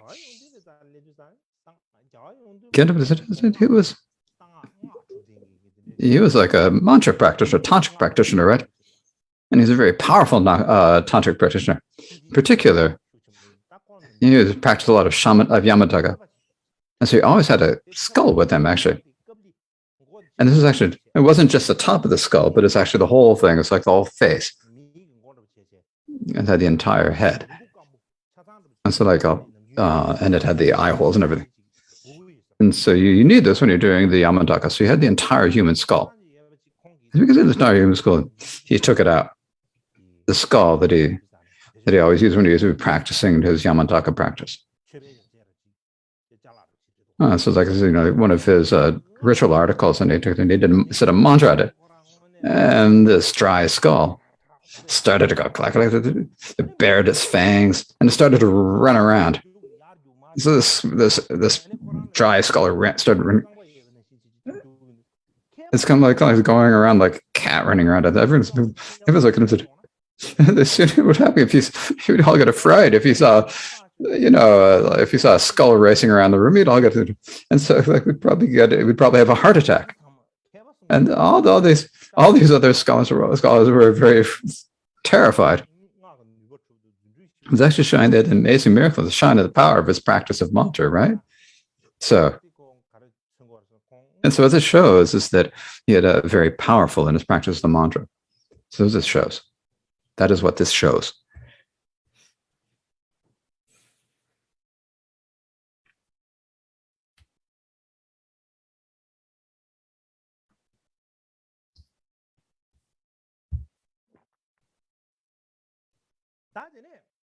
So then, when we're going through all the different incarnations of the Karmapas, primarily, they had received many empowerments, transmissions of pith instructions of the Nyingma tradition, and I do not need to say much about them. The main person we're speaking about now is KARMAPA MIKYÖ DORJE.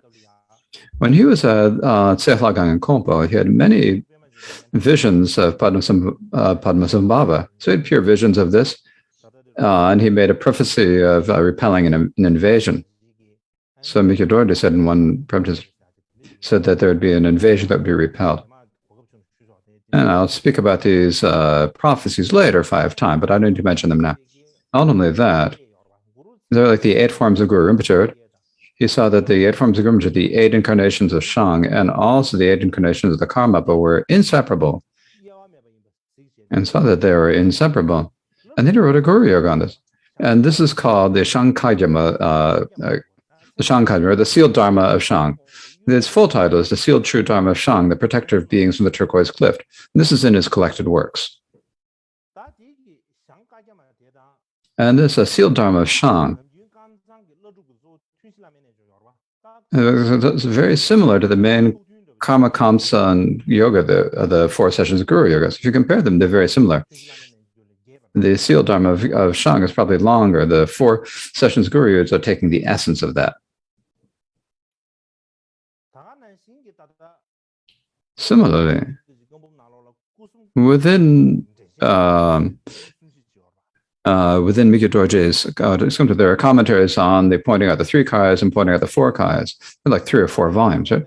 And then these explains the introduction of the 3 kayas. In particular, he explains the thought according to the Nyingma tradition, and that is according to the thought of Karmapa. And so in this way, MIKYÖ DORJE had a great connection with the Nyingma tradition, the Nyingma Dharma.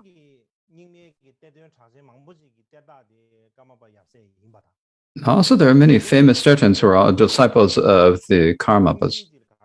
So sometimes what it's said is saying that if you want to determine whether an authentic Tertan or not, was authentic or not, it's the Karmapa who had to decide that. I saw that in one history.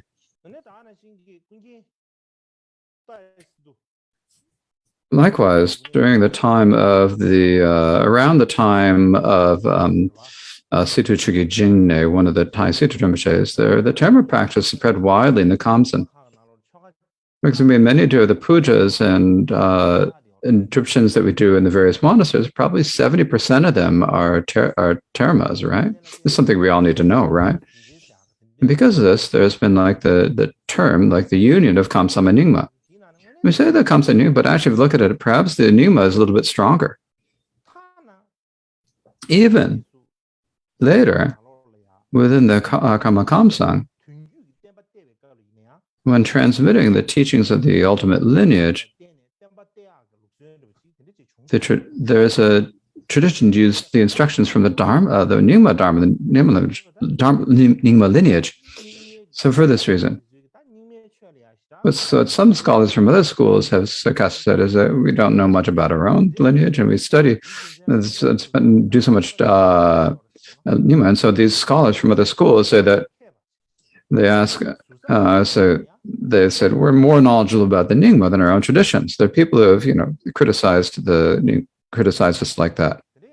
And so we look at all these. Now these are all kind of. So I'm describing them in short. If I spoke about them in length, it would take many days, but we don't have them. But when you look at these accounts, we can see that the previous generations of gurus and people respected from all the other Dharma lineages, they had they had respect and faith and pure view for all the other Dharma lineages in the school. And not only did that, they felt close to the schools in their mind, but they also did what they could to take teachings and practice on practice and study from them if they could. If they could serve the other lineages, they did. And so there's a great, majesty in our history, a great sign. And so in order to preserve these impressive story is a responsibility as followers of this lineage. Is something that this is something that's a responsibility we need to do. But our most urgent and important responsibility now is that as followers of the Kaju, we need to uphold and preserve and propagate the empowerments, transmissions, and practices, especially philosophy, science, and histories of this lineage itself. And the reason for this is that in our present day in the world, in terms of religions in general, and in particular the Buddhism, we've come to this area where we've come to have a lot of change, and we've come to a great, everyone's tasting a big feast. And in particular with Tibetan Buddhism, it's threatened by many internal and external conditions. And those are causing us difficulties and harm. And so in other words, that's time. And so we need to work for our own benefit, and we need to take care of our own, treasure our own interests. We need to take care of our own lineages and our own schools. If we don't take care of our lineage and our own school, then no one else is going to take care of it, will they?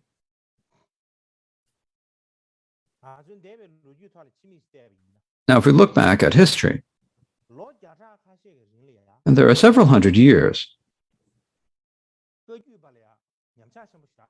where there's a great decline in the Kajus, and the reasons was that primarily is that externally there was a political persecution. You were persecuted politically. You were kind of kicked out of society. There was even a time when Kajus weren't allowed to play drums or ring bells. Likewise, the communities of practice study deteriorated. And so there's no opportunity to be in an environment where we could study the texts of our own tradition and develop into scholars. This is a bad situation to then later within that. So that's external. Now, in terms of internally, within our lineage, our teachings and our pure attentions weakened. And we didn't really preserve the fine tradition of empowerment, tradition, instructions of our own lineage. We didn't take any interest. We didn't take care of the texts, didn't study them, or take interest in philosophy or other lineages. So other people in other schools would say that when they spoke about the Kajus, that we were like rodents who live on mountains. And we became like an object of scorn for all the other lineages. Likewise, from our own selves, we say that I'm Kaju, I'm Karma Kamsa. We have to, it's like we were, and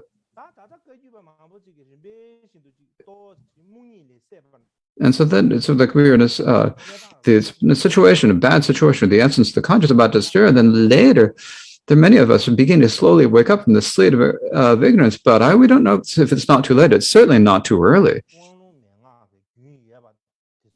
We absolutely must search out all of the lineages, empowerments, and transmissions and epithemics that have been passed down from the Kaju 4 of others, and as well as the old texts. We need to restore them if we can. We need to uphold their lineage and take care of them. If we can put some effort into it, there's something that we can do. There's a chance still. But if we still wait a couple more decades and a few more decades, then if we want to put effort into it, then there's nothing that we can put our effort into.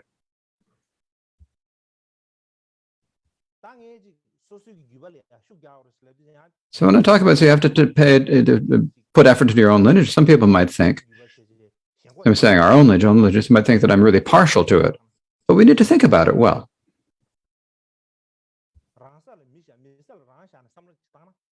If you think about putting yourself in someone else's position, for example, if there was a Buddhist monk that someone who could, people asked him, he could say a lot about Christianity, he could say a lot about it, but he wasn't able to answer any questions about Buddhism, what would it be like? There's probably nothing more embarrassing than that, nothing more should be.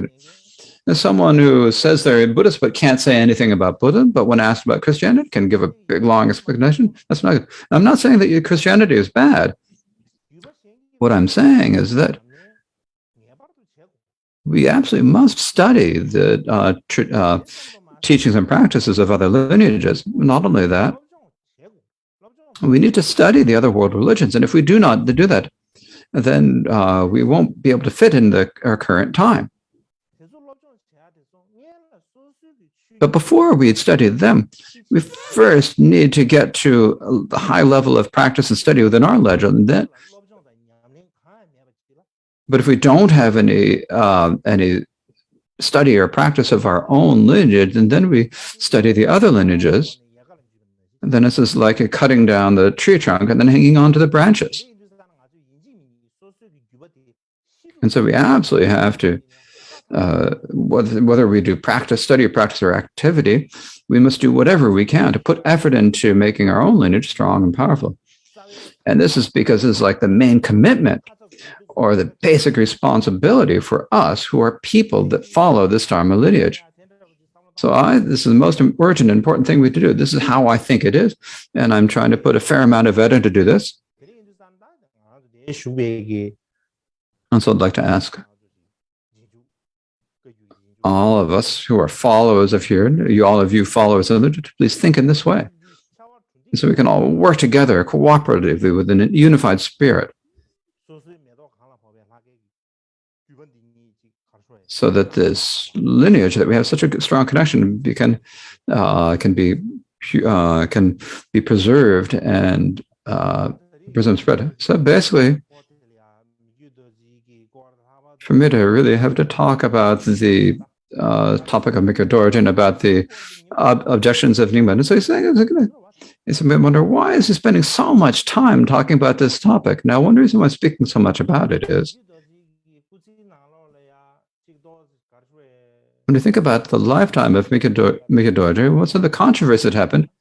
One controversy that happened was the controversy of whether he'd written this objection to the Nyingmas.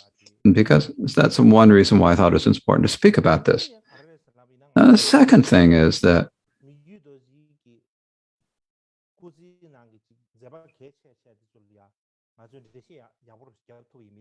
if we are able to give good explanations of the important things that MIKYÖ DORJE did in his lifetime, then we can understand what sort of a person is. And we could see what is, understand what his character, his body, speech, and mind, and his glory of liberation were. And so, to be able to speak a little bit about the topic of MIKYÖ DORJE, and in particular to do this to quite a few people over the course of the internet, I'm really happy about this. The reason I'm so happy about this is, for one thing, is that for over 400 years, there's been unfounded accusation has been laid against MIKYÖ DORJE. And I thought that if I could give some sort of explanation about this, and I thought it'd probably be a good idea, at the very least. Now, at the very least, I have to raise the question of whether the letter objecting to the Nyingma was written by MIKYÖ DORJE or not. So that's one reason why I spoke about it. Now, another thing that I want to speak about is that historically that Kagyu and the Nyingma have generally had very deep and profound connections, and particularly with the Nyingma. And we need to know what the connection between the Kagyu and the Nyingma was. Once we know that, then our lineages we can practice, if we can be able to work together cooperatively without any breaches of samaya or any controversies, so that we can uphold and sustain and spread our own teachings. And I think that this will be very beneficial if we can do this. And this is important for us to know. In 2008, was the first time I went to America.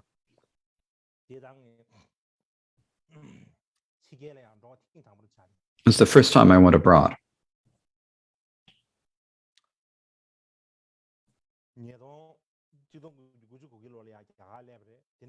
So in 1999, I arrived in India, and from then until 2008, I hadn't been allowed to go outside. And I don't need to speak about those events. But in any case, in 2008, when I got to America, I got to the state of California. And there was a Chile Norba, the son of Dorje Rinpoche. So Dungse Chile Norba said to me, he said, I have a request for you. And my request is, that's when I asked him what the request was.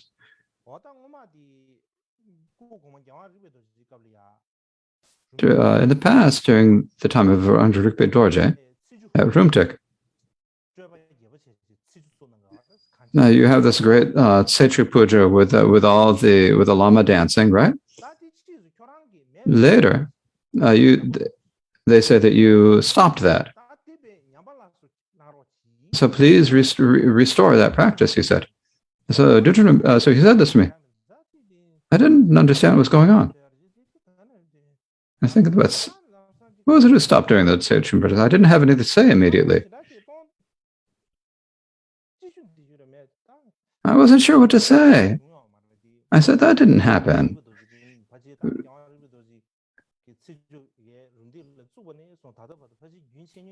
I think it's probably not, it's probably held continuously from the time that Rikpe Dorje started in Shurumtek, as I said it. I didn't have anything else to say. So I think, what else could I say?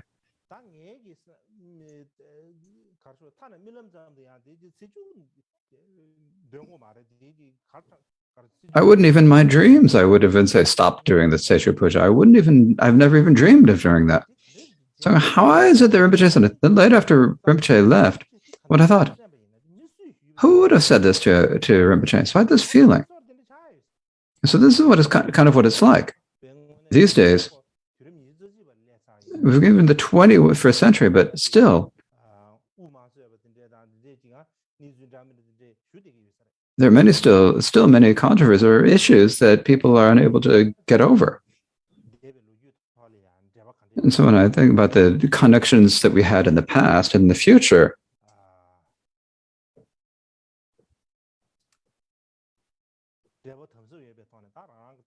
I hope that we can. I think it's important for us to work together with a clear vision to sustain a total teaching. So in this way, I've spoken quite a bit about MIKYÖ dorjes. So in the past, if there's some people who have some friends who might take even greater interest in MIKYÖ dorjes' responses to objections about the news and write down some of their thoughts, then I think it would be excellent. And I'd wish to be able to study them. In any case, if we all work together, if we think about the events that occurred in the past for Tibet, what are the true events? If we can, it's important for us to know what these are. And so please, all of you, keep this in mind. So that is enough for today. Thank you very much. Now we recite the dedication prayers.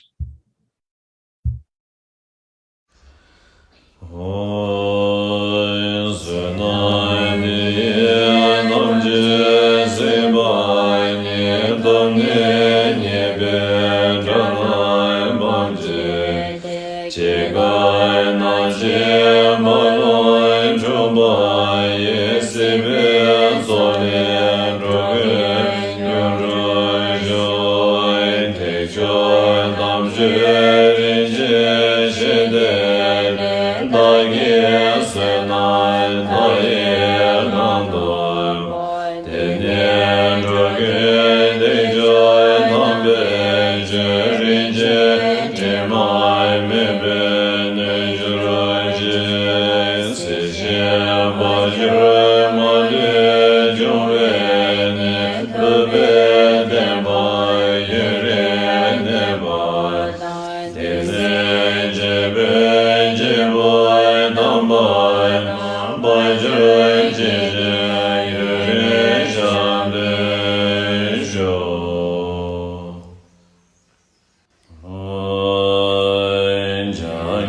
Joy again,